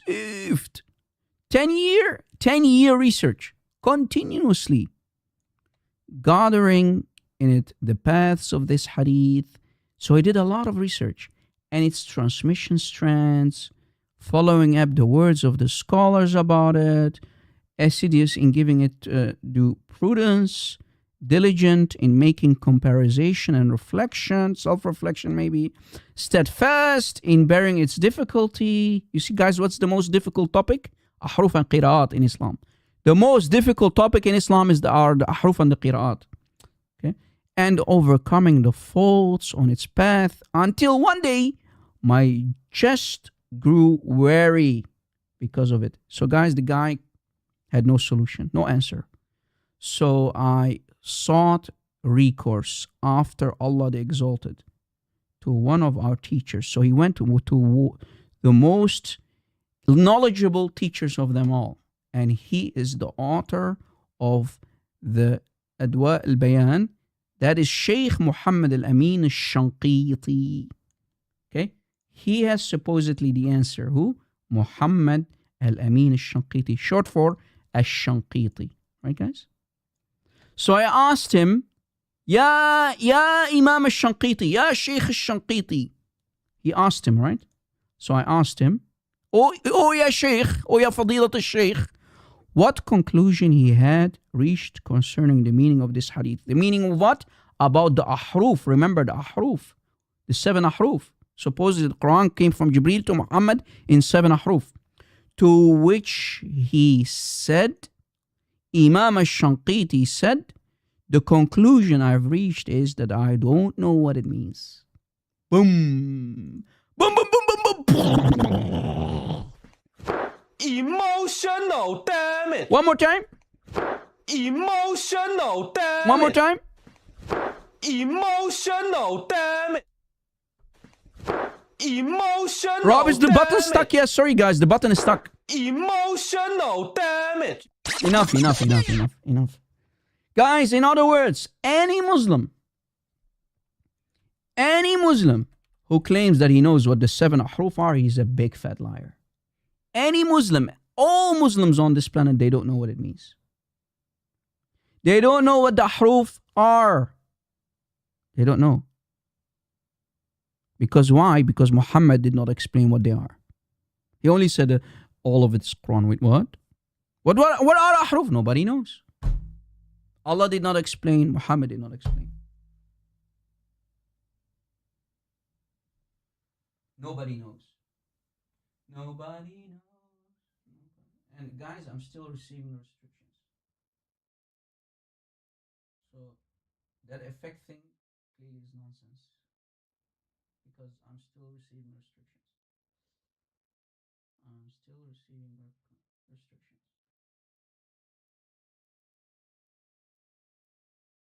And the people are not sharing the live on TikTok enough. Everybody is in doubt. Ubay is in doubt. No answers. Let me lay my hands on you, Muhammad said. That was the only answer from Muhammad. Let me lay my hand on you. He struck the man's chest. The guy is terrified. He was in fear for his life, clearly. What are the 7 ahruf, Ya Rasulallah? Shh. No answer. Shh, don't ask that question. Ya Rasulullah, I want to know what the 7 ahruf are. You see, guys, whenever you see dialects, there's nothing called dialects in Arabic. That's a false translation by the Muslims who created here. And again, you see, guys, dialects. There's nothing called dialects, bro. It's talking about ahruf in the Arabic. Ahruf in the Arabic. Ahruf. Qira'at. Okay? There is nothing called dialects here. Nowhere does it say dialects. It says only reading. No dialects. Where's the word dialects? Can any Muslim show me the word dialect here in the Arabic? If not, why are you lying to the people in the English? You see, guys, whenever you see dialect, when it comes to the Quran, it's not there. It's all false translation. Muslims need to lie. Here, again, look how many lies. 1, 2, 3. You Muslims are a bunch of liars and deceivers. Because exactly the word dialect in Arabic is lahja. Where's the word lahja? Reversing. I challenge Muslims to show me the word lahja in Arabic here. In the Arabic. Where is this the word lahja? Where? Find me the word lahja. Where is the word lahja? You liars! Where is the word lahja? The word lahja is not there. Because that's the meaning in Arabic. Okay? Lahja. Dialect. Where's the word dialect? Where is it? Nowhere. So why you Muslims lie to the people in English? Do you see, guys, why I always tell you, why I will always say a non-Arabic speaking Muslim is not a real Muslim. Again, a non-Arabic speaking Muslim cannot be a real Muslim. Why, Rob? Why, Rob? Why do you make that statement? Why do you say that? Because you're dependent on false translations. You don't know what the Arabic truly says. Because these are all lies in English. Lies, lies, lies. All of it, bunch of lies. And whenever you see something between brackets, it's also a lie. Holy Prophet? You see, guys? What kind of cult Islam is? It's built on lies, on more lies, and on more scammers and frauds like Khuzaymah al-Ansari. The fraud that he was. Bearing false witness. Quran is brought to you, Muslims, from false witnesses. He was not a witness. Muhammad used a false witness to make him equal to 2 men. 3 different ayahs, as we showed you, from a fraud. So these ayahs should never been in the Quran to begin with.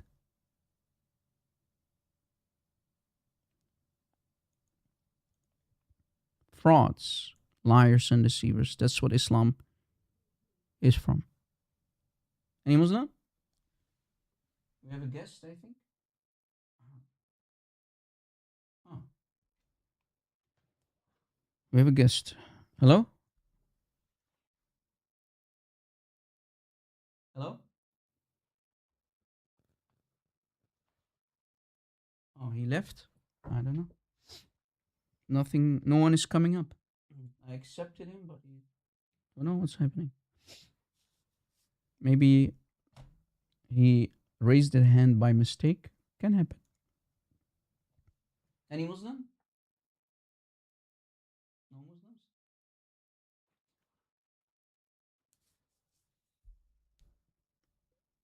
Any Muslim?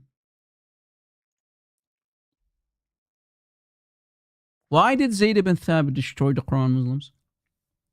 If you disagree, come up. If you disagree that Zaid ibn Thabit did not destroy the Quran, then come up. Because today we prove that Zaid ibn Thabit completely corrupted and destroyed the Quran.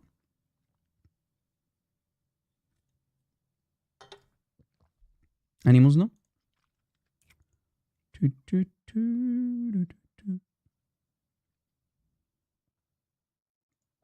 Any Muslim?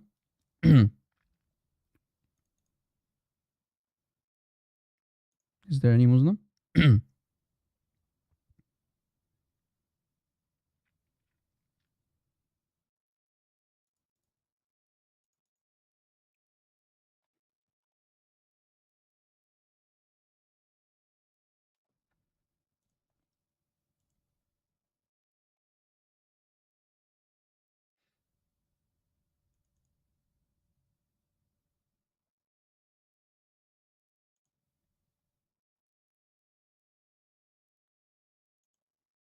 Any Muslim?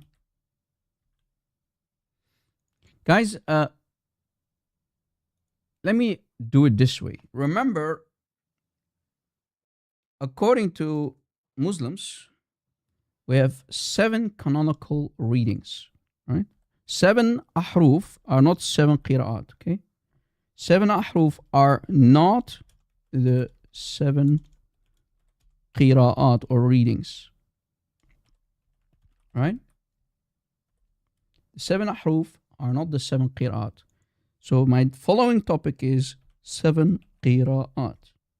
The 7 canonical readings, the 7 readings. And again, do not confuse the 7 ahruf that nobody knows what they are with the 7 qira'at. So I'm talking about the 7 qira'at that were canonized much later, centuries later after Islam.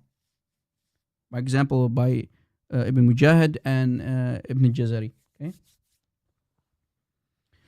The 7 qira'at. Now, Rob, what are you talking about, man? Make it more clear, okay? It's not clear enough. It's not clear for us. Make it more clear, Rob.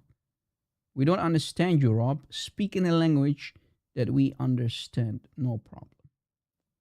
Don't worry. Be happy. Okay? I'll try to make it more easier for you. Okay? What I'm saying, what I'm talking about is this. Okay? Look. To give you an idea, we have here the 7 readings. 1, 2, 3, all the way down. Look, by Nafi' al-Madani, Ibn Kathir al-Makki. Do not confuse him with the Mufassir Ibn Kathir. That's a different guy who came later. This is Ibn Kathir al-Makki. Okay. Number 3, Abu Amr al-Basri, Ibn Amr al-Dimashqi. 4. 5, Asim al-Kufi, Hamza al-Kufi, and you have al-Kisai al-Kufi. I want to talk about this guy here. Number 7. Number 7 in the list. I want to talk about him. What's about him, Rob? Let me show you guys that Muslims literally took the Qur'ans and canonized the Qur'ans of a faggot. He was what? He was a faggot. Rob, no way. No. You can't be serious, Rob. Yes. This guy effed his 2 students here in their anus. Did you know that? Rob, that's a very, very, very big accusation towards Al-Kisai himself. He did what to his 2 students? He effed them in their anuses. Prove it, Rob. Prove it! Proof! We need proof, Rob. Else it never happened. Al-Kisai al-Kufi graped Abu al-Harith and he graped Ad-Durri. And you see, guys, every teacher has 2 students. For example, they made the most popular reading this one, right? Awesome. And we did the live show the other day about it. You have Hafsa and you have Shu'ba. Always 1 teacher, 2 students. 1 teacher, 2 students, as you noticed. 1, 2. Now, Rob, you're going to prove it. Can you send the picture on the screen? If you just Google it, guys, Google the 7 qira'at, you'll find it. It's not that hard to find such flowcharts or, diagrams. 1, 2, 3, all the way to the 7th. Here is another one. You can find it very easy, guys. You don't need me to send it to you. Just type in the 7 qira'at and you'll get it. You see it? So we're going to go to this guy in the bottom, Al-Kisai. And we're going to prove that he was a faggot and he was into boys. He loved bachabazi. Now, guys, later, Ibn Jazari added 3 extra qira'at. So they became 10. Okay? So we have the first 7 here. Then the 3 extra flavors were added. 1, 2, 3. So they became 10. Okay? And here's another more clear one. Look, the 10 qira'at. Do you see it? So the first 7, you have the first 7. Okay? All the way down. These were the first 7 canonical readings, and later 3 extra were added. Right? Later, 3 extra readings were added. So total number of 10, to give you an idea, okay? These are the 10 qira'at. First, the first 7 were introduced, and later 3 extra were added. So we're going to talk again about this guy here, number 7, Al-Kisa'i al-Kufi. And he was into young little boys. Rob, you're lying. You are lying. You can't convince us that we got our Quran from a faggot. Yes, I can. Yes, I will. Al-Kisa'i al-Kufi, number 7 on the list, was a proud member of the rainbow community. Al-Kisa'i was what he was. Al-Kisa'i al-Kufi. That's him. Do you see, guys? I put a beautiful rainbow flag. He was a proud member of the rainbow community. Watch. And you see, guys, this is his Quran. Look. Qira'at al-Kisa'i al-Kufi. Qira'at al-Kisa'i. So if we make it even more bigger, look. You can literally see here on top. It says Qira'at al-Kisa'i. Okay. Qira'at al-Kisa'i, the Quranic reading of al-Kisa'i. Not translation. We're talking about the 7 canonical readings, guys. I want you to pay attention here. Okay. Now watch. In the following book, and I hope the link is still working though. I'm not sure. I hope it's still working. I hope it's still working. This is what the Muslims said about him, not me. Okay. Watch. Not me, okay? I have nothing to do with it. I'm only reading, guys. I'm only here to read where the Quran comes from what kind of people they are. Okay? Look, in Al-Mushaf al-Uthmani wa Qira'at al-Sahaba, okay? That's the title of the book. On page 36, 35, 36. Okay? So we have here some information, okay? Page 35. Page 35. That's the page number. Okay. We scroll down. Report number 7 about Al-Kisa'i al-Kufi. Let me put the translation here. So we have information about him. Al-Kisa'i al-Kufi. That's his name. That's him. That's this guy. That's his Quran. That's him. Okay. So information about him. We go all the way down. And then on the next page, some information. Okay, some information. They said about Al-Kisa'i al-Kufi, he was. It literally says, Kan al-Kisa'i. Al-Kisa'i. It starts with Al-Kisa'i was. And then we have to go to the next page. Page 36. Page 36. 35, 36. Page 35, 36. Here in the bottom. Page 36. So if we scroll down, page 36.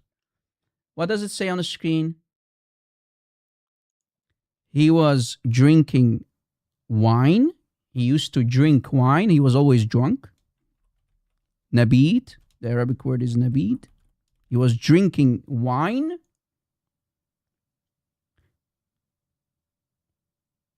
Shirb al-Nabid, drinking of wine. And he was the young boys.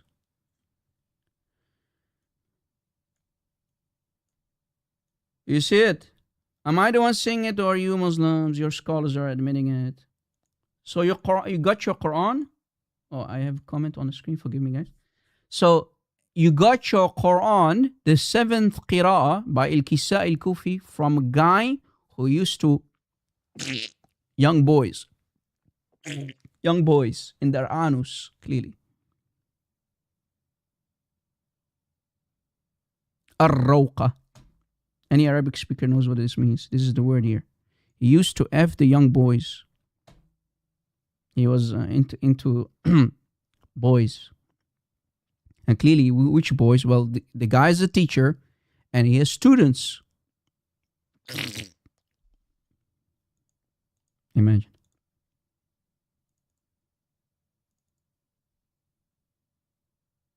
And here is more. Here is another book. Don't take my word for it, guys. You see, I have receipts. This is Jalaluddin al-Suyuti too, saying it about him. Watch. Here is Jalaluddin al-Suyuti. So book number 1 and here's book number 2. Can you fact check if the link is working, guys, for the book download page? Can you check? Can you check for me, admins? Check if it's still working. Is the link working, guys? If that link is not working, here's another link. I have multiple links for the same book. Here is another link. So at least one of them should work. Let's see what here. So by Bughyat al-Wa'at, by volume 2 by Jalaluddin al-Suyuti, on page 163. Page what, Rob? 163. My highlight tool always crashes in the middle of the live stream. I don't know why that is, but anyway, it's okay. Page 163. At least we have a tool to work with. 163. That's the page number, guys. Page number. Okay, we scroll down. And here is the Arabic and my translation. Ibn al-Arabi said, Al-Kisai, who gave us the 7th qira'ah, that Al-Kisai, was the most knowledgeable people. Okay, at least he was very knowledgeable, brother. At least. That's the most important factor, okay? He was just and learned in the Arabic language. A reader, that's very important. And he was honest. Except. Rob, what do you mean except? Except that he was drinking wine. He was drinking wine. Hear this part.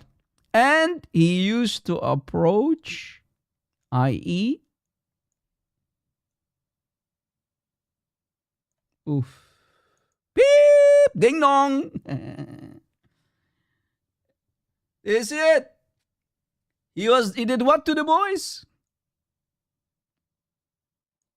What is this? Is this your religion, Muslims? Are these the people that you get your Quran from? Yes. Brother, but he was knowledgeable though. And he was a good reader and he was honest. But he used to drink wine a lot. He used to consume wine. And he used to, boys, ding dong. Exactly. He was what? A drunk PDF file. And a homosexual. Drunk, proud, PDF file, homosexual. That's where you get your Quran from. So again, if we go back to the list, this is his Quran. You see it? This is the Quran of Al-Kisai. This is him. And he's number 7. You see, proud member of the Rainbow community. Right? That's him. And he's number 7 on the list. He's number 7 on the list. Among the early qira'at, right? That's him. Al-Kisai from Kufa. Al-Kufi. PDF file, homosexual. Bunch of homosexuals and PDF files who gave Muslims the Quran. I didn't talk about him for a long time, by the way. Guys, I did multiple live shows and we brought what kind of people are behind the qira'at. The other day we talked about Asim, we talked about the teacher of Hafs, we talked about Hafs. But I always forget to bring this guy up. Who he is, right? What he did.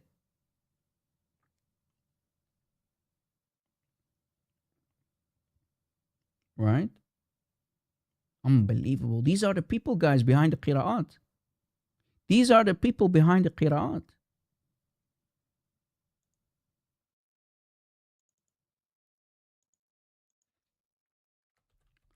Let's see if we can find more filth, guys. Let's see if we can find more filth. What about khalaf? What about khalaf? Who's khalaf, Rob? Let me tell you something. There's another guy. Maybe you've heard of him before. The khalaf reading, okay? Khalaf, qira'at khalaf. Have you ever heard of qira'at khalaf, guys? Anyone?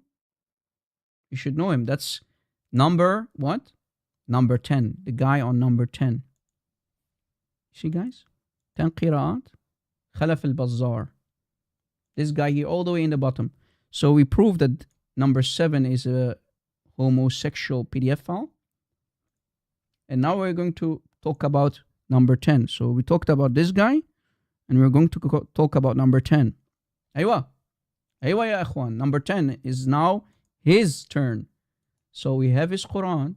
Here is how his Quran looks like. Qira'at khalaf. The khalaf reading. Qira'at khalaf. What did he do, Rob? Let's see what he did. And here's information about him. You can find on many websites and whatnot. Remove the comment. Okay, forgive me.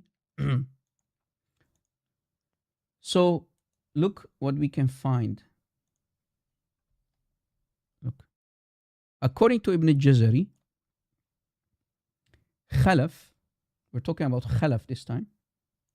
According to Ibn Jazari, the one who added the 3 extra reading, right, guys? That's him.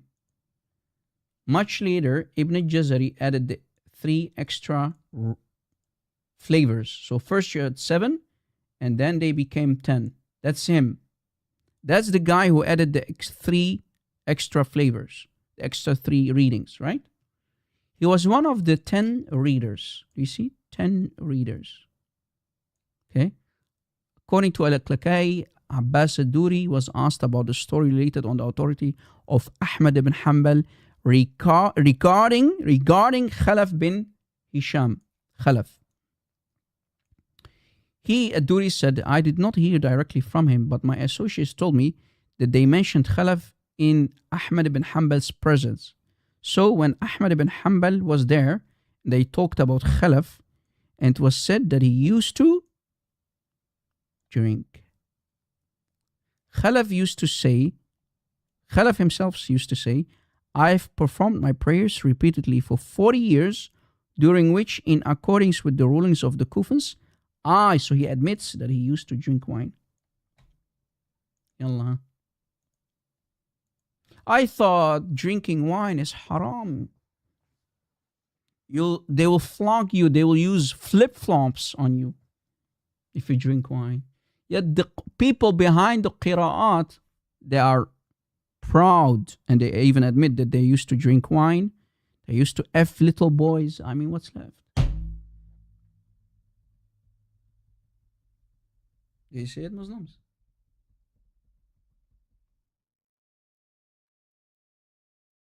You see what kind of people gave Muslims the Quran? As it's okay, he's allowed to drink wine, Rob, because, he teaches us Quran. There are some exceptions, Rob. Yeah. Exceptions, brother. These are the people who are responsible for teaching the Ummah the Qira'at. So, let us use this drunkard, guys, to bust the Quran again. You must have heard from, for example, Brother God Logic. Brother God Logic made it famous because he has a big audience, right, guys? He loves to bring up chapter 37, but guess who, for example, he learned it from us, people like me, right? We brought it to the public, nobody else. And all of these scans that you can find online are mine. I created these very early scans that you see, for example, here on the screen. They circle the internet, and I'm happy that they circle the internet. I made these. These famous slides are all originally mine. I am the disaster behind all of this. Guys, as you noticed, it's me that you're looking for, about Egypt and Egypt too, right, guys? I am the worst enemy of Islam. It's me, brother. Yeah, so I'm really happy, guys. I'm really proud that Christians are using my stuff. Right? So this is the very famous variant. Look, do you see the Khalaf guy? This is the drunkard Khalaf. This is his qira'ah. Qira'at Khalaf an Hamza. That's Khalaf. Huh? Chapter 37, ayah 12. You see it? And the Hafs version underneath. Ajibtu and Ajibta. Right? Is Allah the one who's shocked? Or is it Muhammad who's shocked? Which one? Both cannot be true. Else Muslims have to say Allah is Muhammad. Is Allah Muhammad? Muslims. If you say both qira'at are perfectly fine, then you have to admit that Allah is Muhammad. Or we have shirk going on. You have two gods. You Muslims worship two gods at least. Or maybe this is the tawheed, the unification that they love to talk about, which means unification, right? Unification. Muslims, is this what you're talking about? Is this the tawheed you're talking about? Allah and Muhammad are the same person? Aywa. And yeah, Brother Reversion also gave you the link. Thank you for that, Brother Reversion. So even if Rob, where you get your information from, Rob? Show us. Here, for example. This is the website that I love to use. Look. Chapter 37, ayah 12. Do you see it, guys, on the screen?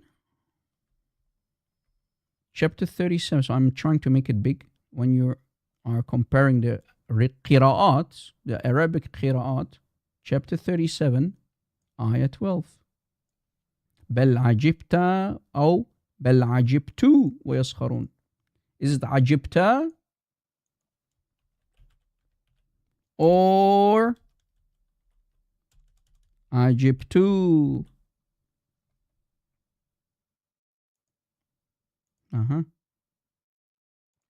We scroll down. Here is the Hafs version. Hafs says عجبت. عجبت. You are shocked, Muhammad. So this is about Muhammad being shocked. Here, Momo is shocked. Momo is shocked. But if we go, for example, to the Khalaf reading, we scroll down.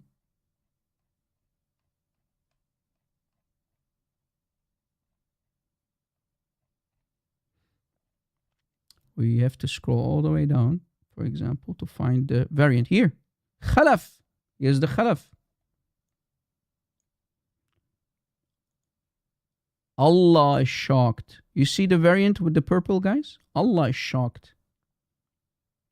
Ajibtu. The first one was Ajibta. This is Ajibtu. I am shocked, Allah says. So Allah here says,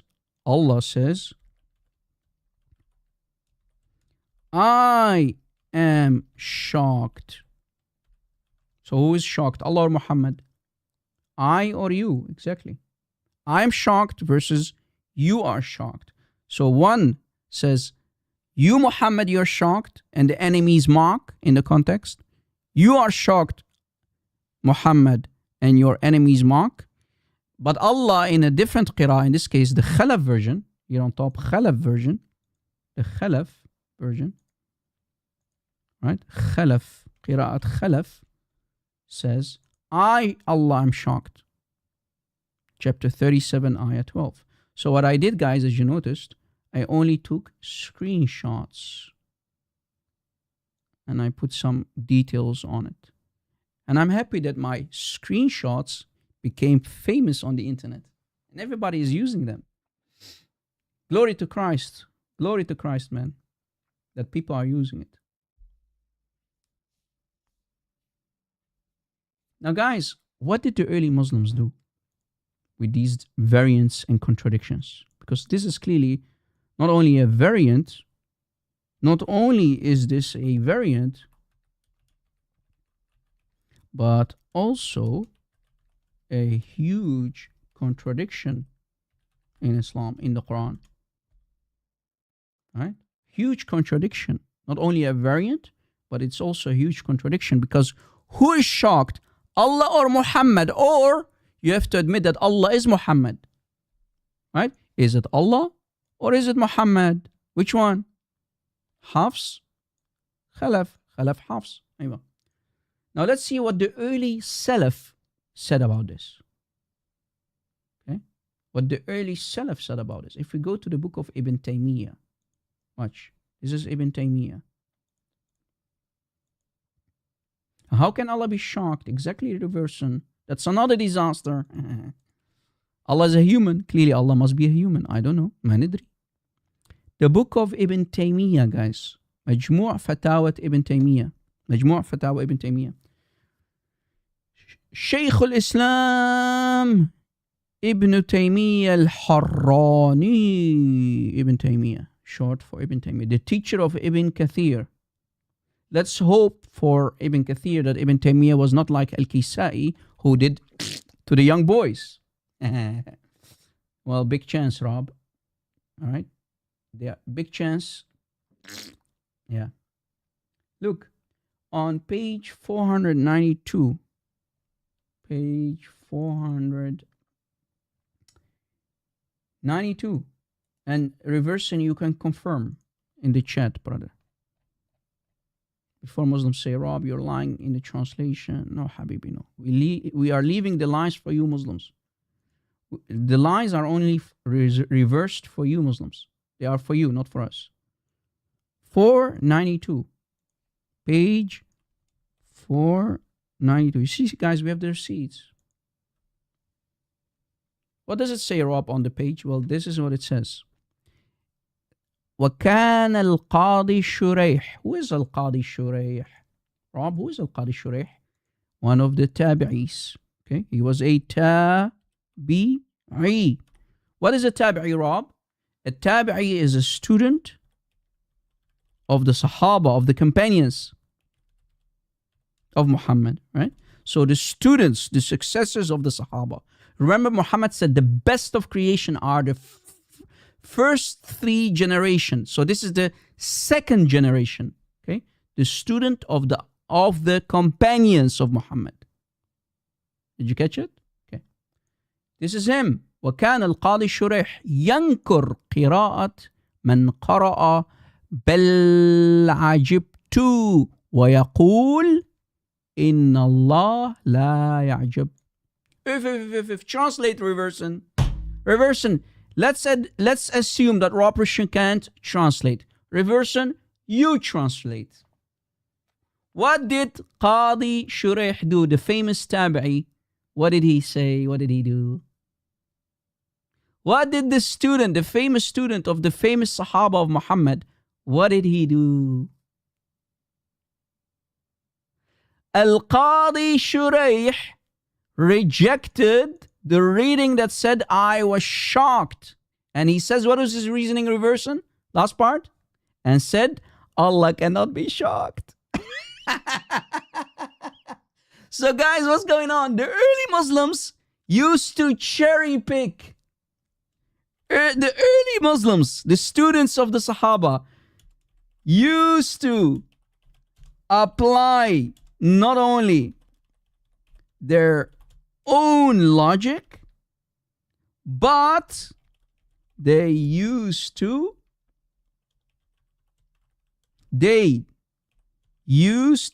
cherry pick which qira'ah was logical to them. Because how can Allah be shocked? How can Allah be shocked? Boom.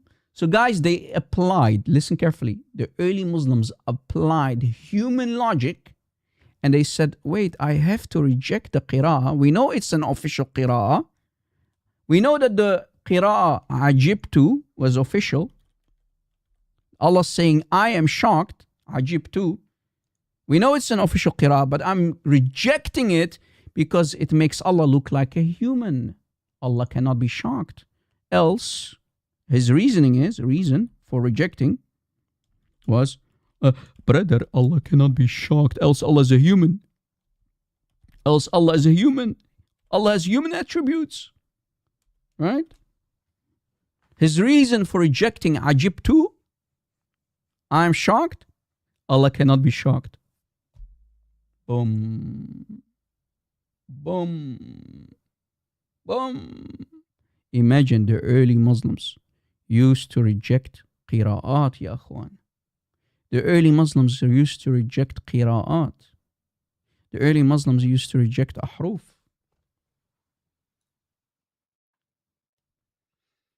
Brother, brother, brother, brother, brother, brother. Did I give you the link, guys? Did I? I think I did, right? Here's the link one more time. Maybe I forgot. The link of Ibn Taymiyyah's book. This is the book of Ibn Taymiyyah, guys.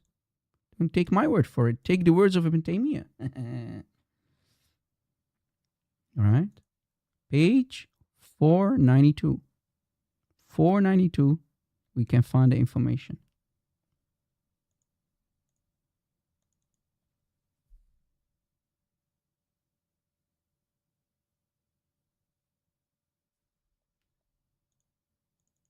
Any Muslim? Is there any Muslim?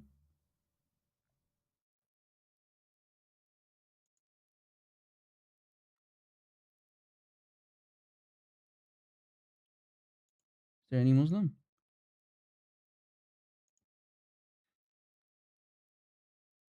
Is there any Muslim who dares to come up? Yalla ya akhwan. Yalla ya akhwan. I want to learn something. You Muslims say all the qira'at are Quran. Then why are early Muslims rejecting Quran? Why are the early Muslims rejecting qira'at? Are they kuffar for rejecting the qira'at? And cherry pick which qira'ah they liked and which they didn't like? So guys, literally,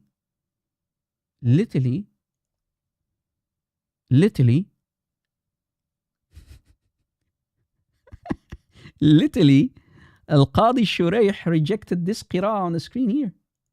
The one above. He rejected, Al-Qadi Shurayh, the student of the Sahaba, he rejected this qira'ah and he said Allah cannot be shocked. He said, you know what he said? He said,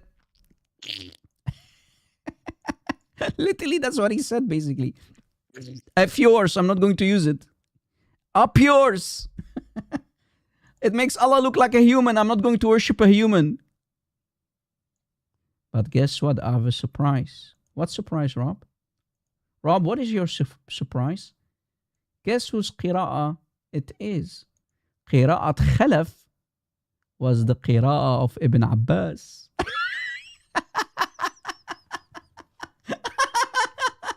Qira'at Khalaf was the reading of the cousin of Muhammad. Ibn Abbas used to read it like this. But I, Allah, wonder while they mock. Remember, Ibn Abbas is Habr al-Ummah, Turjuman al-Quran, ya akhwan. He is the ink of the Ummah, the scholar of the Ummah. He is the translator of the Quran himself, the cousin of the Prophet. Boom! So they are rejecting Qira'at Ibn Abbas? Yes. The early Muslims used to reject the Qira'ah of Ibn Abbas? Clearly, yes. But wait, Allah, how can Allah be shocked? Well, Allah is shocked. Deal with it, Muslims. And we can find this information in many books, guys. Many books. Look, here is Tafsir al-Razi. So also we can find this being discussed in the Tafsir books. Watch. Here is the link. Don't take my words for it. You see, guys, I have the receipts. Do not accept my words for it. Just read with me. I'm not the one saying it. I'm only reading. who am I? I'm only reading. Don't shoot the messenger. Don't shoot the messenger, ya akhwan. Volume 13, Tafsir al-Razi, on page 386 on top. Here, page 386. Here is the link one more time. Here is the link one more time. Volume 13, page 386. Aywa. Let's read. Ya akhwan. First, that the reading with the Dhamma, Ajib, 2, attributes surprise to Allah. If Allah can be shocked, yes. So the reading with the Dhamma, Ajib 2, I am shocked, right? With the Dhamma means Ajib 2, right guys? Ajib 2. That's with the Dhamma. Right? Ajib 2, I am shocked. Attributes surprise to Allah the Exalted. And that's impossible. So the early Muslims used to reject the qira'ah that says Allah is shocked. Because surprise, and their reasoning is a state that occurs with ignorance. Allah is a jahil, Ibn Jahl. Allah is an ignoramus of a thing's description. And it is known that ignorance is impossible for Allah. So what happens is, guys, early Muslims used to reject, just like Qadi Shuraih. So he was not the only one. Many early Muslims used to reject early qira'at and apply their own human logic. So how can Allah be shocked? They started to doubt. In other words, guys, they almost came to blows. My Quran is better than yours. Remember why Uthman burned the qira'at and the ahruf? Why did Caliph Uthman burn it? Because of this mess. Because of this on the screen. That's why he burned 6 out of the 7 ahruf. This is why Caliph Uthman burned 6 of the 7 ahruf. This is why.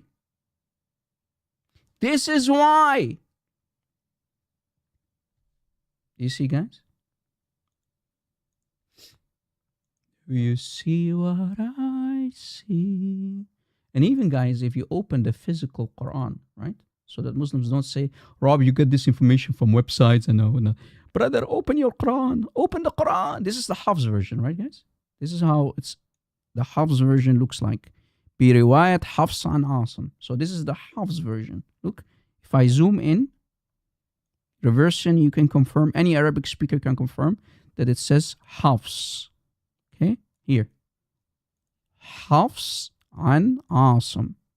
Hafs an Asim in the gold, right? So this is the Quran of Hafs an Asim. Hafs version, in other words, right? Aywa. We open the Hafs version. This is the Hafs version. Do you see it? Hafs. So if you have a Quran in your house or in your mosque, Muslims, go to page 400. So this is the physical Quran, you see, of Hafs. 446, page 446. Okay? And go to the ayah. Look. So I highlighted it. بل عجبت ويسخرون. Here, Momo is shocked. Momo is shocked. This is Hafs. So I even showing you the physical copy of the Qurans, the different qira'at, right? Ajibta, remember? This one says, Ajibta. You, Muhammad, you're shocked. Now we go to the Khalaf. I also have the Khalaf. Aywa. I also have the Khalaf. Here is Mus'haf of Khalaf. Qira'at Khalaf. Look. Khalaf. That's what it says. Khalaf. Aywa. And we open the page of the Quran. Same page number, 446. page number 446. We go up. بل عجبت. Remember the first one said, Hafs said, عجبت. This one says, عجبت. You versus I. So Muhammad is shocked or Allah is shocked. عجبت means here is Allah saying, I am shocked. Allah says, I am shocked. I am surprised. You see it? عجبت. And the Dhamma here is the problem. Right? Any Muslim? Boom. You see, guys, we can even prove it from the physical copies as well. So not only websites.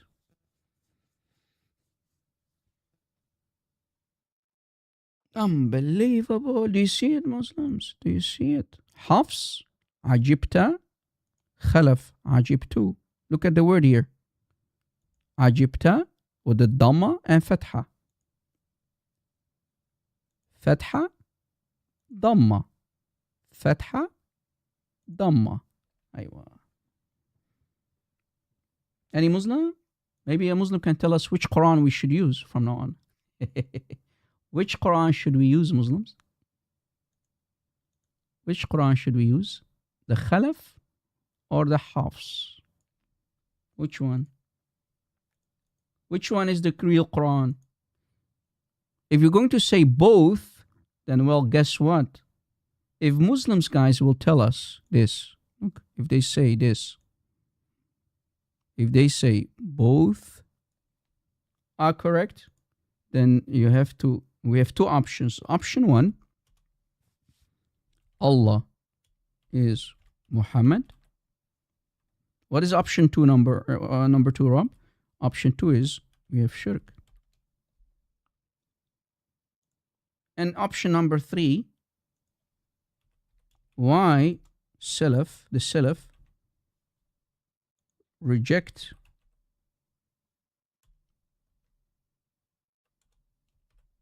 عجبت. I need answers. I have 3 questions. I need answers. Stuck for Allah. Stuck for Allah. Emotional damage. Me, man, they don't have a way. Because when I'm here, I come out to play, they don't have a way. Not when I'm around. Not when I'm around. Doesn't work when Rob Christian is here. You know that, right? No, you know that, right?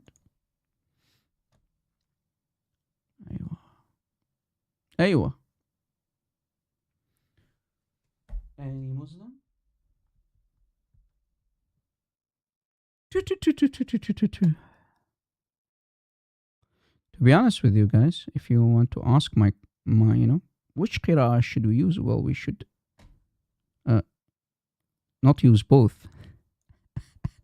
Because this guy on top, the Khalaf guy, he was a proud drinker. He was always drunk. This guy was always drunk. He was drinking wine. And Hafs was a known liar. He was a liar, thief. He was also rejected, fabricator, not to be trusted. Can go on, not to be trusted, not trustworthy. So pick your cherries, Muslim. Are you going to use the Quran of someone who's always drunk? Or are you going to use the Quran of someone who is all of this? I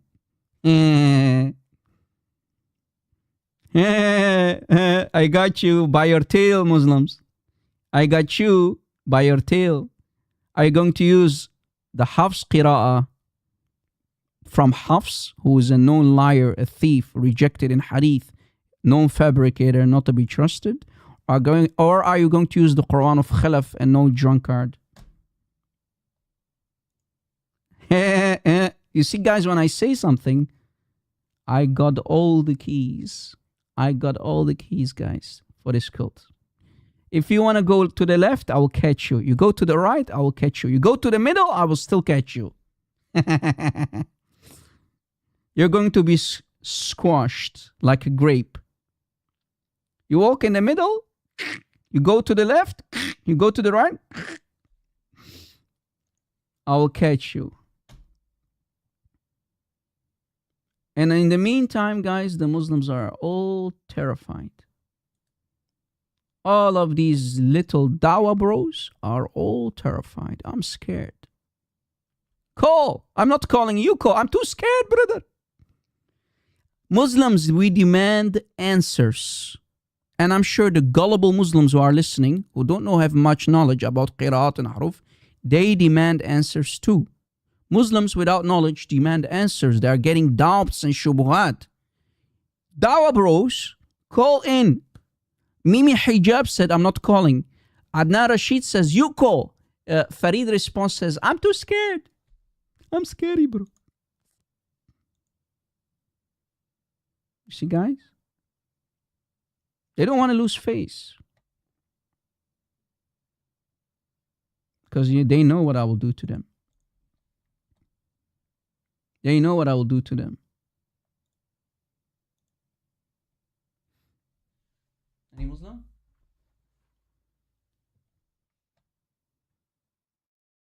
Any Muslim? Guys, what did our beloved mother Ayusha say about the Quran of Uthman? Remember, the Quran of Uthman does not exist anymore. But what did Aisha say when the Quran of Uthman, after Zayd was done with it and added the 3 ayahs, remember, that should not be in the Quran to begin with, right? Remember when we showed you the list? Using false testimony, added 3 different ayahs that should not be there. When that final copy of Uthman was presented, what did our mother Ayusha, what did she say? What did Aisha say about the final copy of Uthman? I demand an answer, Muslims, and you should. So should you. What did Aisha say about the final copy which Zayd created under the command of Uthman? Remember, Muhammad is dead. Abu Bakr is dead. Omar is dead. So this is we're talking about during the Caliphate of Uthman. In context, right? This is the historical context. What did Aisha say when Uthman was into power and when Uthman burned 6 out of the 7 ahruf, kept 1 harf, supposedly the one in the Qurayshi tribe style, supposedly, or harf, call it whatever you want to call it. Pick your cherries, Muslims. Because nobody knows what the ahruf are, remember? Ayo. So when Aisha saw the copy that Zayd finally created, and there were 5 copies made out of that copy, 5, what did she say? Let's see what she said. Yalla.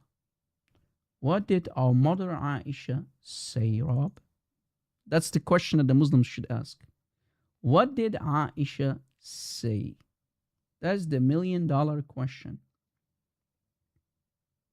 What did she say? She said something very, very important. Watch. If you open the book of Imam al-Suyuti, the famous collection called Al-Ithqan fi Ulum al-Quran by Jalal al-Din al-Suyuti. Jalal al-Din al-Suyuti. That's his name there, right there. Al-Hafiz, Al-Imam Al-Hafiz, Jalal al-Din al-Suyuti. Right? Who is responsible for many books. This is one of his famous books. Al-Ithqan fi Ulum al-Quran. Volume 2. Page. Let me give you the link first. Page 393. 390. 390. That's the page number. We have an authentic hadith. Look. Receipts. Ya akhwan, again with the receipts. And this is why Muslims don't like me, because I always present receipts. They hate me for it. Imagine, they hate me for reading their books. Instead of thanking me, Muslims, instead of you thanking me by showing you your books, you are hating me for it. This is the beauty of Islam, guys. They hate you for reading. Muslims hate you for reading. That's why they hate you. They will love you if you don't read. They will love you into pieces if you read and don't read. Yeah. Hypocrites. Whatever you do, it's not good. So, let's read. Let's read. We're going to read. We have an authentic chain of narration. هذا إسناد صحيح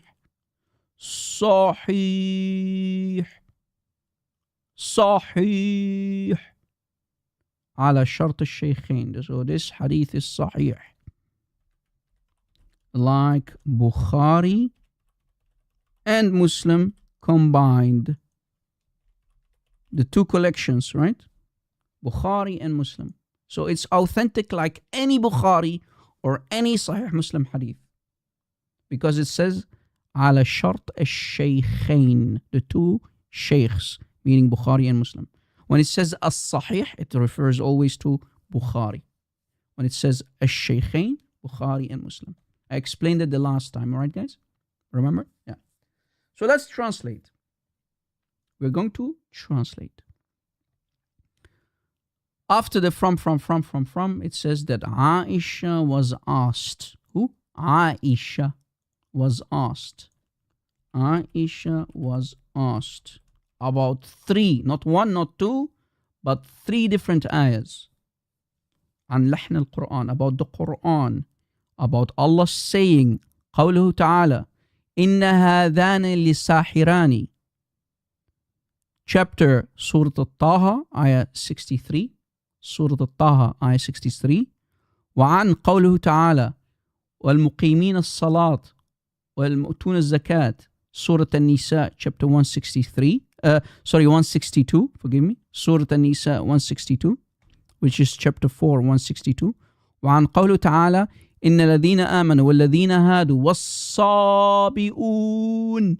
Surah Al-Ma'idah, chapter 5, 69. So they asked her about three, not one, not two, but three different verses of the Quran. All right? They asked her about three different verses of the Quran. Right? And what was her reaction? So they are repeating here her reaction. And it says, Ya ibn akhi, O son of my brother, هذا عمل الكتاب أخطأوا في الكتاب. Translate, reverse. What did Aisha say? What was Aisha's reaction? O son of my brother. That's the first part.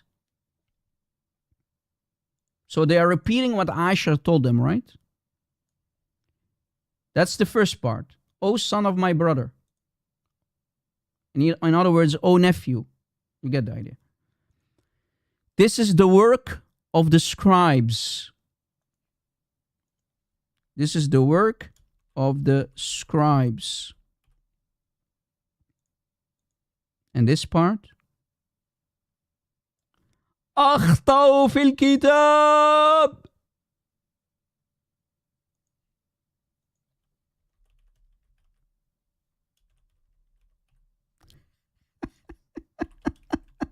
They made errors in the Quran of Allah. So the scribes corrupted the Quran. Sahih hadith. Sahih. The hadith is sahih. On the condition of the two sheikhs, Imam Bukhari and Imam Muslim. How can scribes make mistakes in the Quran? I thought that the Quran is free from mistakes. Now we're going to, you're 10 steps ahead of me, brother Christian. Slow down. I will explain. Now, what are the mistakes, Rob? Well, very easy. Let me show you, for example, this one. إِنَّ الَّذِينَ آمَنُوا وَالَّذِينَ هَادُوا وَالصَّابِئُونَ. Mistake. Why mistake? Let me show you why. Here is why. If we compare the Quran, look. So Aisha said there is a mistake in chapter 5:69. This is the mistake. Grammar mistake. We're talking about grammar mistakes. Okay? Grammar. Quran contains grammar mistake, guys. According to Aisha. Okay? Grammar mistake. إِنَّ الَّذِينَ آمَنُوا وَالَّذِينَ هَادُوا وَالصَّابِئُونَ. So this one says صَابِئُونَ.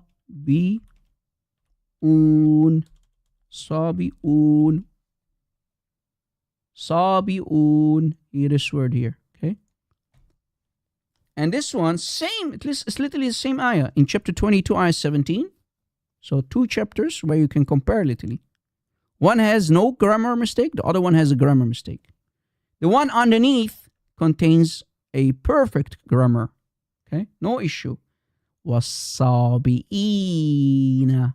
Sabi'un, sabi'in. So here, no grammar mistake. It's the same verse basically. No grammar mistake. The other one contains a grammar mistake. Sabi'un is wrong. It should be sabi'in. Sabi'in is correct. This one is correct. The one above, chapter 5:69, contains a grammar mistake. It should be wasabi'ina, not wasabi'una. You're with me, right, guys? Sorry for the comment. So take a screenshot. Chapter 5:69 contains a grammar mistake. Chapter 22, ayah 17 is literally the same ayah, same sentence, the first sentence, but the one underneath, chapter 22:17, has no grammar mistake. So the scribes, when they wrote 5:69, they, instead of writing wasabi'in, they wrote wasabi'un.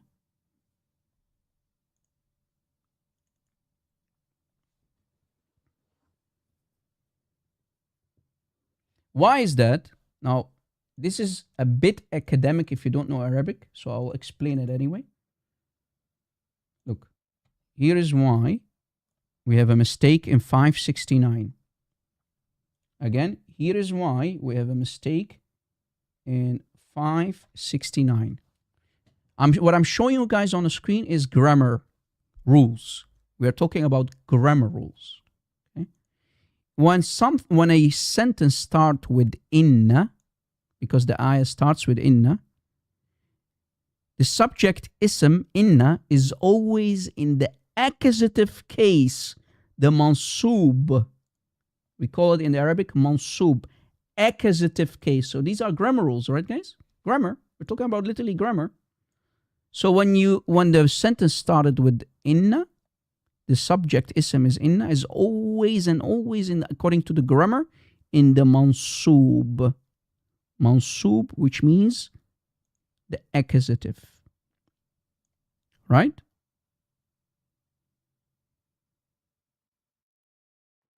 When the subject, the ism is inna, is always in the accusative case, mansoob. Right? Mansoob. And that's why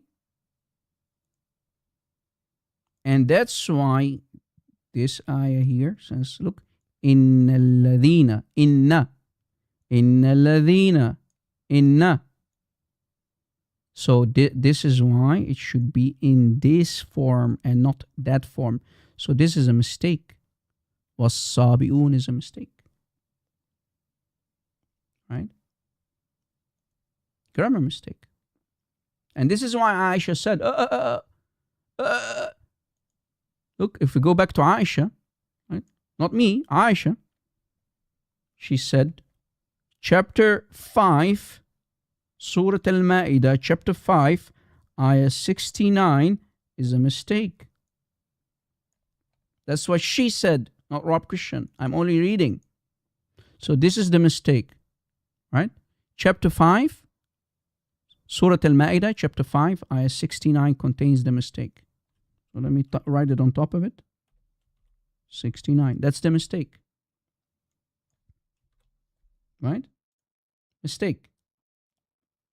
And this is also for Surah An-Nisa, same, and Surah Taha as well. Back to back. Right?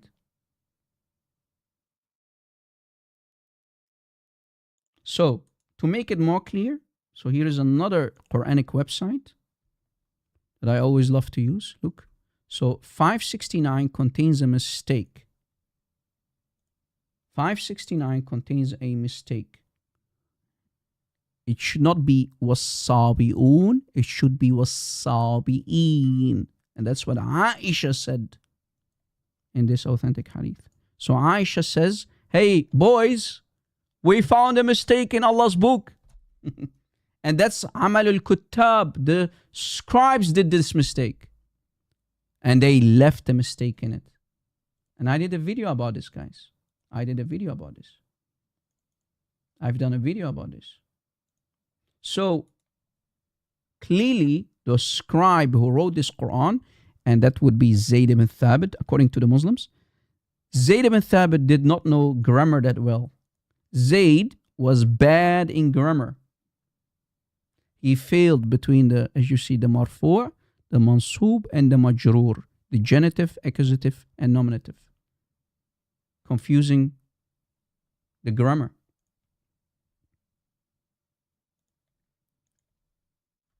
Clearly, Zayd and his team did not know grammar that well during the time of Uthman. They did not know grammar that well. They were very bad in grammar during the time of Uthman. These Arabs did not know grammar.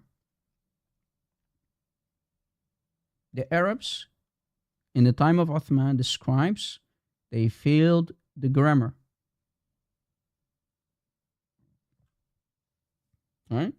Any Muslim? Any Muslim will say, Aisha doesn't know what she's talking about. Aisha made a mistake. Our mother Aisha made a mistake. Aisha made a mistake, ya akhwan. Any Muslim would dare to say that about his mother Aisha? Any Muslim would dare to say, our mother Aisha made a mistake? Any Muslim? Yalla, ya akhwan. I challenge you to come up and say live on air, our mother Aisha made a mistake. Yalla.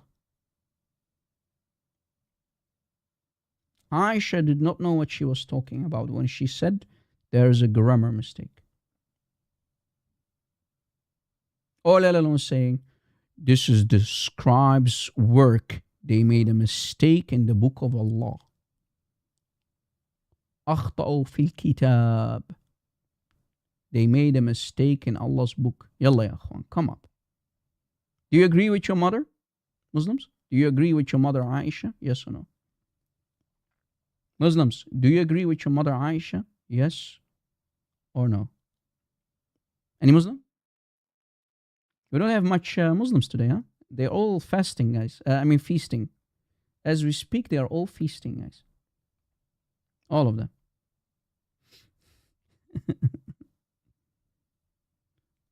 Mother Aisha did not mean it.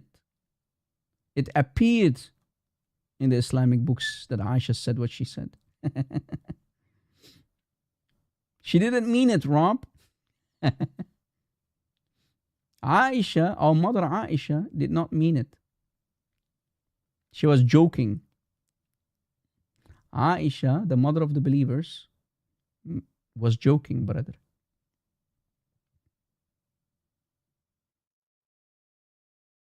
Any Muslim?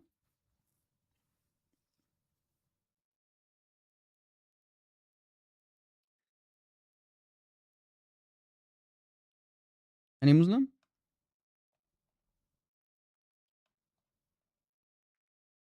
Ya akhwan. Aisha made mistakes. Yet Muhammad said, learn how, take your religion from her. Take your religion from Aisha, Muhammad said. Guys, how many of you here? How many Muslims know? Oh, sorry for the echo. How many Muslims know and how many Christians know? Different topic, guys. How many people know? Question. How many people know that a wife of Muhammad became an apostate? How many people know that one of the wives of Muhammad became an apostate? Muhammad must have been humiliated if he found out. Watch this, guys. Let me prove it. Let me prove it here. Watch. How many Muslims know that one of the wives of Muhammad became an apostate after his death? But first, don't forget to smash that like button. We can find a story of one of the wives of Muhammad leaving Islam in At-Tabaqat al-Kubra by Ibn Sa'ad in volume 8 on page 147. We can read, Al-Ash'ad bin Qais told Muhammad, shall I marry you a woman of beauty and lineage? Muhammad said, who? Al-Ash'ad said, my sister Qutayla. So Muhammad married her. Notice, she became the wife of Muhammad.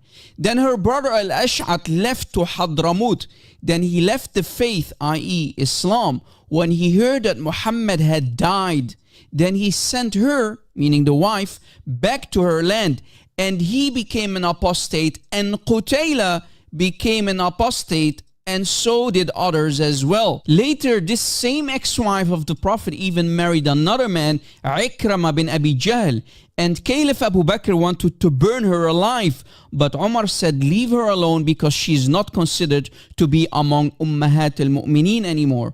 Notice, the wife of Muhammad, Qutayla, and her brother both left Islam after the death of Muhammad, like many Muslims who left Islam becoming apostates.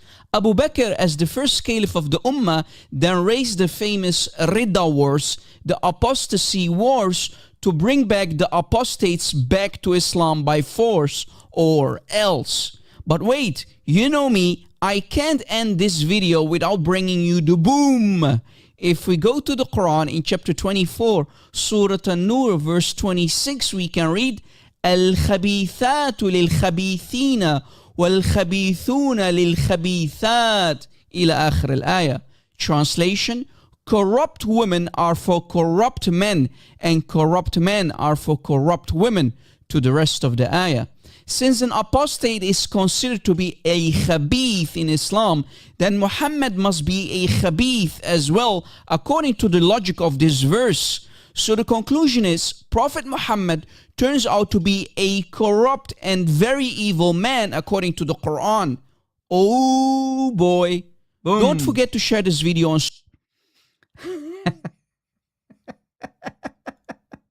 Remember, an apostate is called a khabith, corrupt person who is not accepting the message of Islam and Allah. So if the wife of Muhammad left Islam and became an apostate, the Quran says in chapter 24, ayah 26, corrupt women are for corrupt men and corrupt men are for corrupt women, and she is the wife of Muhammad. 1 + 1, Muhammad is a corrupt evil man. Boom. There you go. I'm just using the Quran of Muhammad against him. Any Muslim? Qutayla left Islam. She and her brother both left Islam. And it was her brother, who said, you know what, Ya Rasulallah, I have a beautiful sister for you, brother. Shall I marry you a woman of beauty and lineage? Muhammad said, who? There is a woman who wants me? Yes, my sister. My sister. Let's get married, brother. My sister. Wife of Muhammad. Right? The wife, she became a wife, brother. And then when Muhammad died, brother, she became an apostate. She became an apostate. Imagine the wife of Muhammad, one of the wives of Muhammad left Islam. That would be humiliating. If I would be a Muslim, that would be too much. Even the wives, yes. Even the wives. And remember, last time we also proved that Aisha was a kafir, Ali was a kafir. Why? Because in Islam, you're not allowed to spill the blood of another believer. So a Muslim is not allowed to unalive another Muslim. What did Aisha do? She was responsible for the killing of 20,000, at least 20,000 Sahaba and Tabi'een. 20,000 people died because of Aisha and Ali during the Battle of the Camel. At least. Number is even more, but...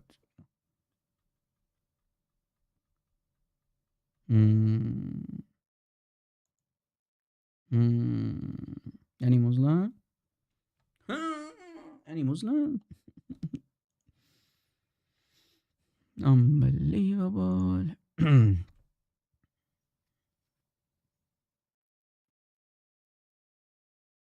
Any Muslim?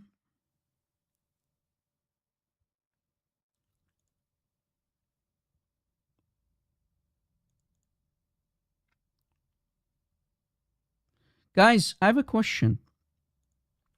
I have a question to all of you. Chat, listen carefully, chat. You're with me, right, guys?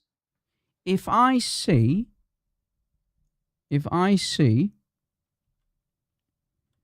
so number one, if I say, is that you, Phil? So I'm using Phil, our admin.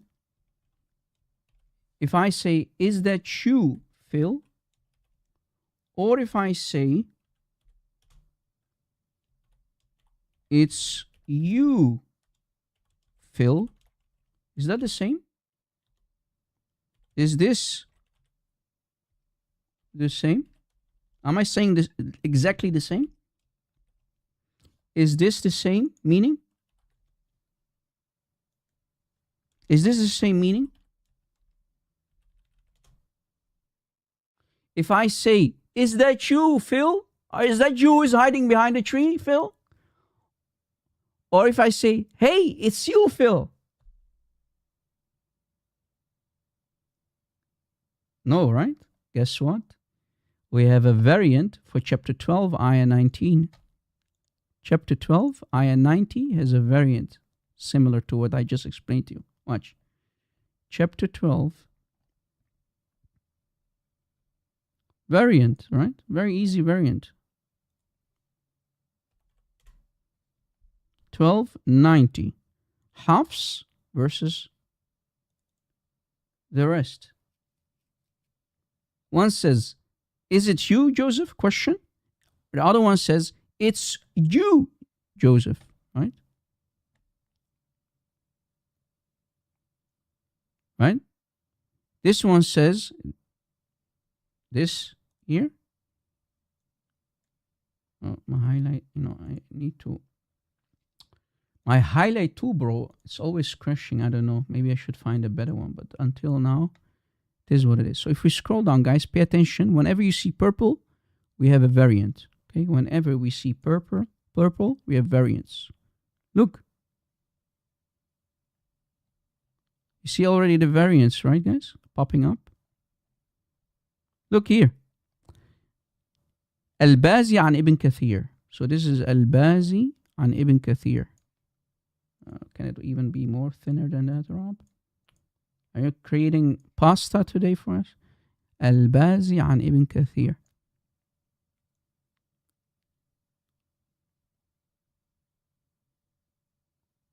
Here it says in the Qiraat Ibn Kathir, Innaka. It's you, Joseph. Sah? Here it says, it's you. This is about the Prophet Joseph. It's you, Yusuf, Joseph. Hafs says, is that you, Joseph? So here we have an exclamation mark, basically. The other one is a question. Look, if we go to Hafs then, all the way up. This is a question. Is that you, Joseph? So if we go to the house that Muslims use, look, so you can see it with your own eyes that it's a question. Question versus a statement. It's you versus is that you, right? Different in meaning. Aywa. Yeah, they say it's the same Quran. What do you mean? Look, they said, are you Yusuf? Chapter 12, ayah 90 is a question. Are you Yusuf? They said, are you Yusuf? But Qiraat ibn Kathir, if we go back to Ibn Kathir, it's you, Yusuf.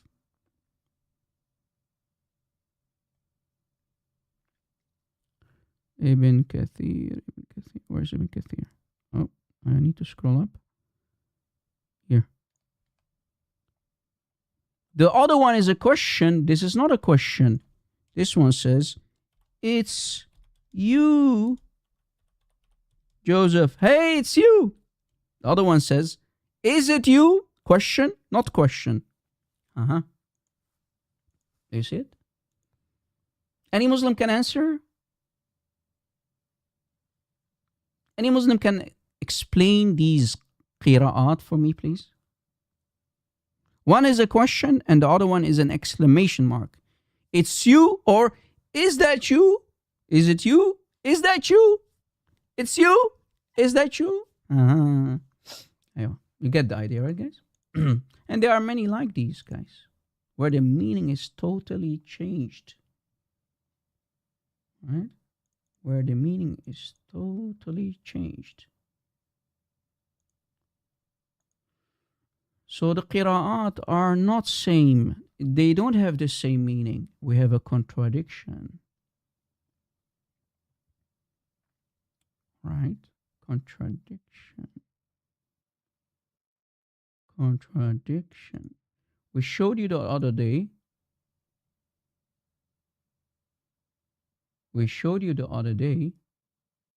Another contradiction for chapter 11, Surah Hud, ayah 81. Okay? Again, you gotta love the qira'ah of Ibn Kathir, man. Imra'ataka versus imra'atuka. Imra'atuka versus imra'ataka. What's the difference, Rob? Well, Qira'at Ibn Kathir, so this is Ibn Kathir and this is the Hafs. Al-Bazi an Ibn Kathir and Hafs an Asim. This one has a Dhamma and this one has a Fatha. Imra'ataka, imra'atuka, imra'ataka, imra'atuka changes the entire meaning. Look. Changes the entire meaning. What is the difference, Rob? Well, one says, Lot is commanded to leave with his family. So he is commanded to leave his house, excluding his wife. The other one says, including his wife. So in Qira'at Hafs, she must stay behind in the house. Here, Lot takes her with him. Oops.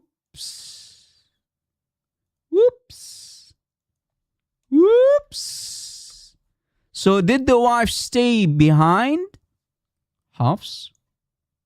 Did she stay behind to be destroyed? Or did she come with them to later be destroyed? Is she going or is she staying? Is she staying or is she going? The Muslims started to, to jump. Dirgan. How are we going to fix it? They said, well, who cares? You know what the reaction of the Muslim is, guys? You know what their reaction is? Who cares? Who cares? If she stays behind, she will be destroyed anyway. But that's not the issue. I'm not asking if she's going to be destroyed. And we know that your prophet stole it from the Old Testament. That's not the issue. The issue is the context. The context is very important. Did she stay behind? Or did she go with Lot? I don't care if she's going to be destroyed. We know that she will be eventually destroyed. That's not the point. The point is, did she stay behind? Or did she go along with the journey, with them on this journey? Did she remain at home? Or did she go with her husband, Lot? Shall I stay or shall I go? What was the command? Remember, Muslims say, exactly, that's the issue, the command. Muslims say Jibreel always comes with one command. So what did Jibreel? The problem is this. What did Jibreel, alayhi salam, command Lut to do? Did Jibreel command Lut to force his wife to stay behind in her house, to be destroyed? Or did Jibreel command Lut to take his wife with him on the journey to later be destroyed?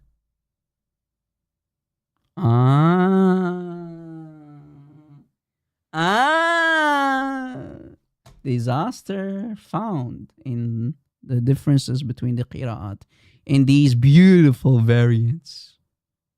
Brother, which one is it? Ma nadri, we don't know. We can only try to deflect and say, well, who cares? She's going to be destroyed anyway. But that's not the problem. That's not the issue. I don't care if she's going to be destroyed. We know that she's going to be destroyed. The problem is, what did Jibreel command Lut to do? To take his wife with him or leave her behind? Muslims, I know that you Muslims always deflect. We know your mental gymnastics. We know your tarqiyah and sugarcoating and duct taping. We know that. But please, focus. Focus. Did she stay behind? Or was she taken with them? No answer. The answer is no answer.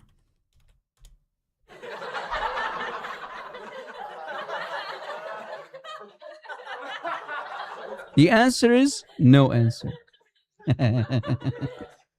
You gotta love it, man. You gotta love it, man.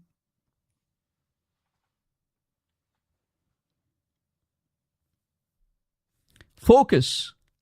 لعلكم تعقلون. Yeah, right. Yeah, right. Silence is the best answer for the Muslims in 2026. I agree. Stay silent. Don't ask questions, bro. Bro. And guys, if you notice something, did you notice something? Let me tell you something. Let me tell you something. Why is in the Hafs version, it's chapter 11, ayah 81. And why is it an Al-Bazi an Ibn Kathir, chapter 11, ayah 80? Whoops. Another whoops. Same ayah. It's the same ayah, but the numbering system is different. How is that possible? How is that possible, brother? Brother. Same chapter, but different numbering system. Oops. Forget about it. Shove it under the dirty carpet of Islam, brother. Brother. Brother. We have two disasters. One, the numbering system is different. And two, was the wife taken or did she stay behind?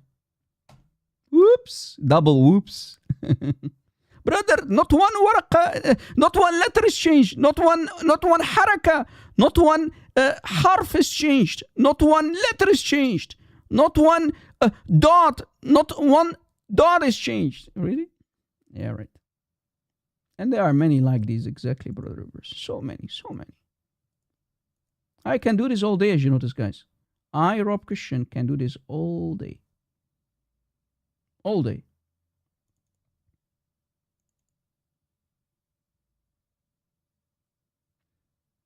If we go, brother, here is another example.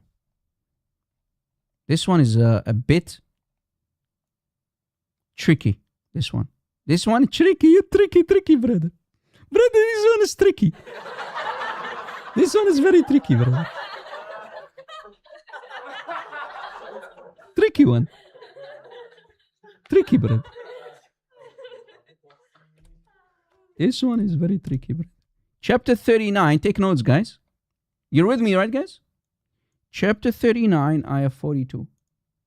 Tricky one, brother. Tricky. If we go to the Hafs, this is the Hafs. Always the Hafs on top. Hafs an Asim, his teacher Asim. Hafs. Hafs version. Which chapter again, Rob? Which chapter? 39, ayah 42. Okay? 39, ayah 42. What's the difference, Rob? Here it says that Allah takes the souls in the Hafs version. Okay? Allah takes... Oh, too big. Hafs version says Allah takes the souls when you die.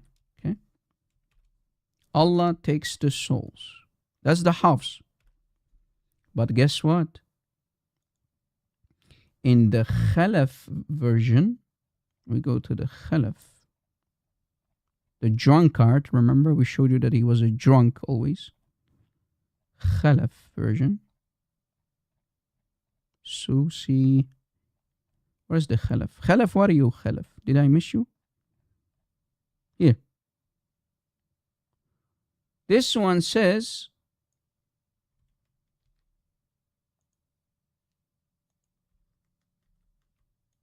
brother,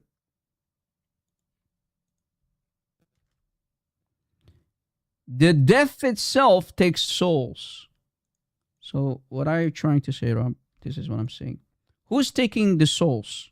Allah or the Khalaf? Death itself takes the souls. So is it Allah or death that takes souls? Which one? One says Allah takes souls. The other one, the Khalaf version, says death takes souls. Oops. Oops. Which one, Muslims? Who's taking souls? Death itself or Allah? Allahu Alam. Allah knows best.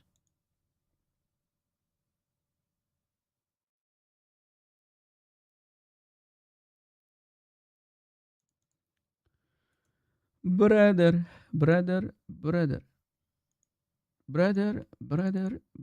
We don't know. ما ندري.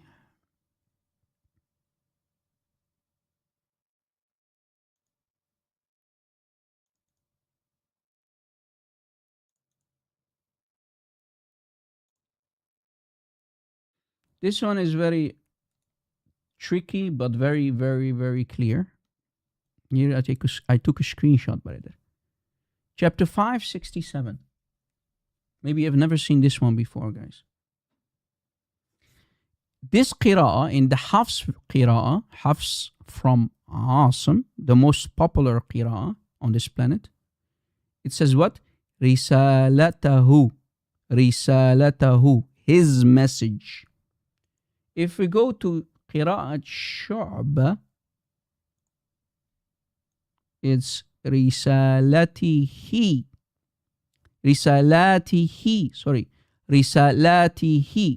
his messages. Singular, plural. Singular, plural. Singular, plural. Shu'ba from Asim. So guys, remember Asim had two students. One is Shu'ba and the other one is Hafs. the liar, the thief, Hafs, and Shaba, the other student. One says his messages, and the other one says his message. How many messages did Muhammad bring? Did Muhammad, did Momo bring, the Prophet of Islam? One message, which should be Islam? Or did Muhammad bring messages, multiple Islams?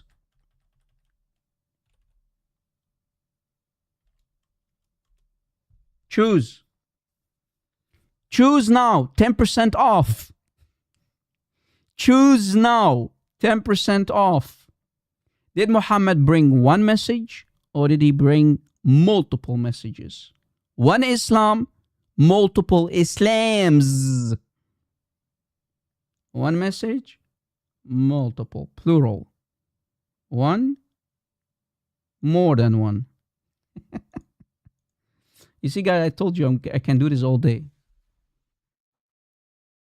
One or more. What did Allah bring down from above the seven heavens to Muhammad?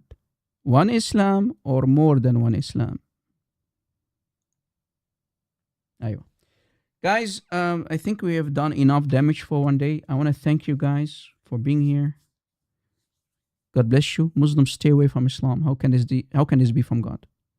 How can this be from God? One message, multiple messages. Anyway, thank you for being here. I love you guys. Stay far away from Islam. Do not even think about converting to Islam. You must be a ignoramus. You must have issues to convert to Islam in 2026. And you must have issues to stay a Muslim in 2026. Or you must be an ignoramus who did not do his homework as a Muslim, who is only following what he has been told about Islam and Muhammad. It's time to do your own homework, Muslims. Stop repeating like parrots that you are. Stop staying blind and mute and deaf all your lives. It's time to do your homework. I love you guys. Jesus is Lord and Muhammad is nothing but a fraud. God bless.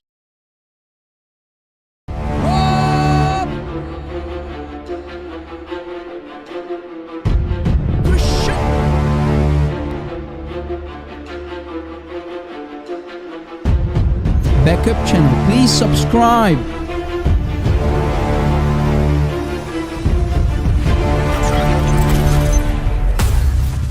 Did you subscribe, guys?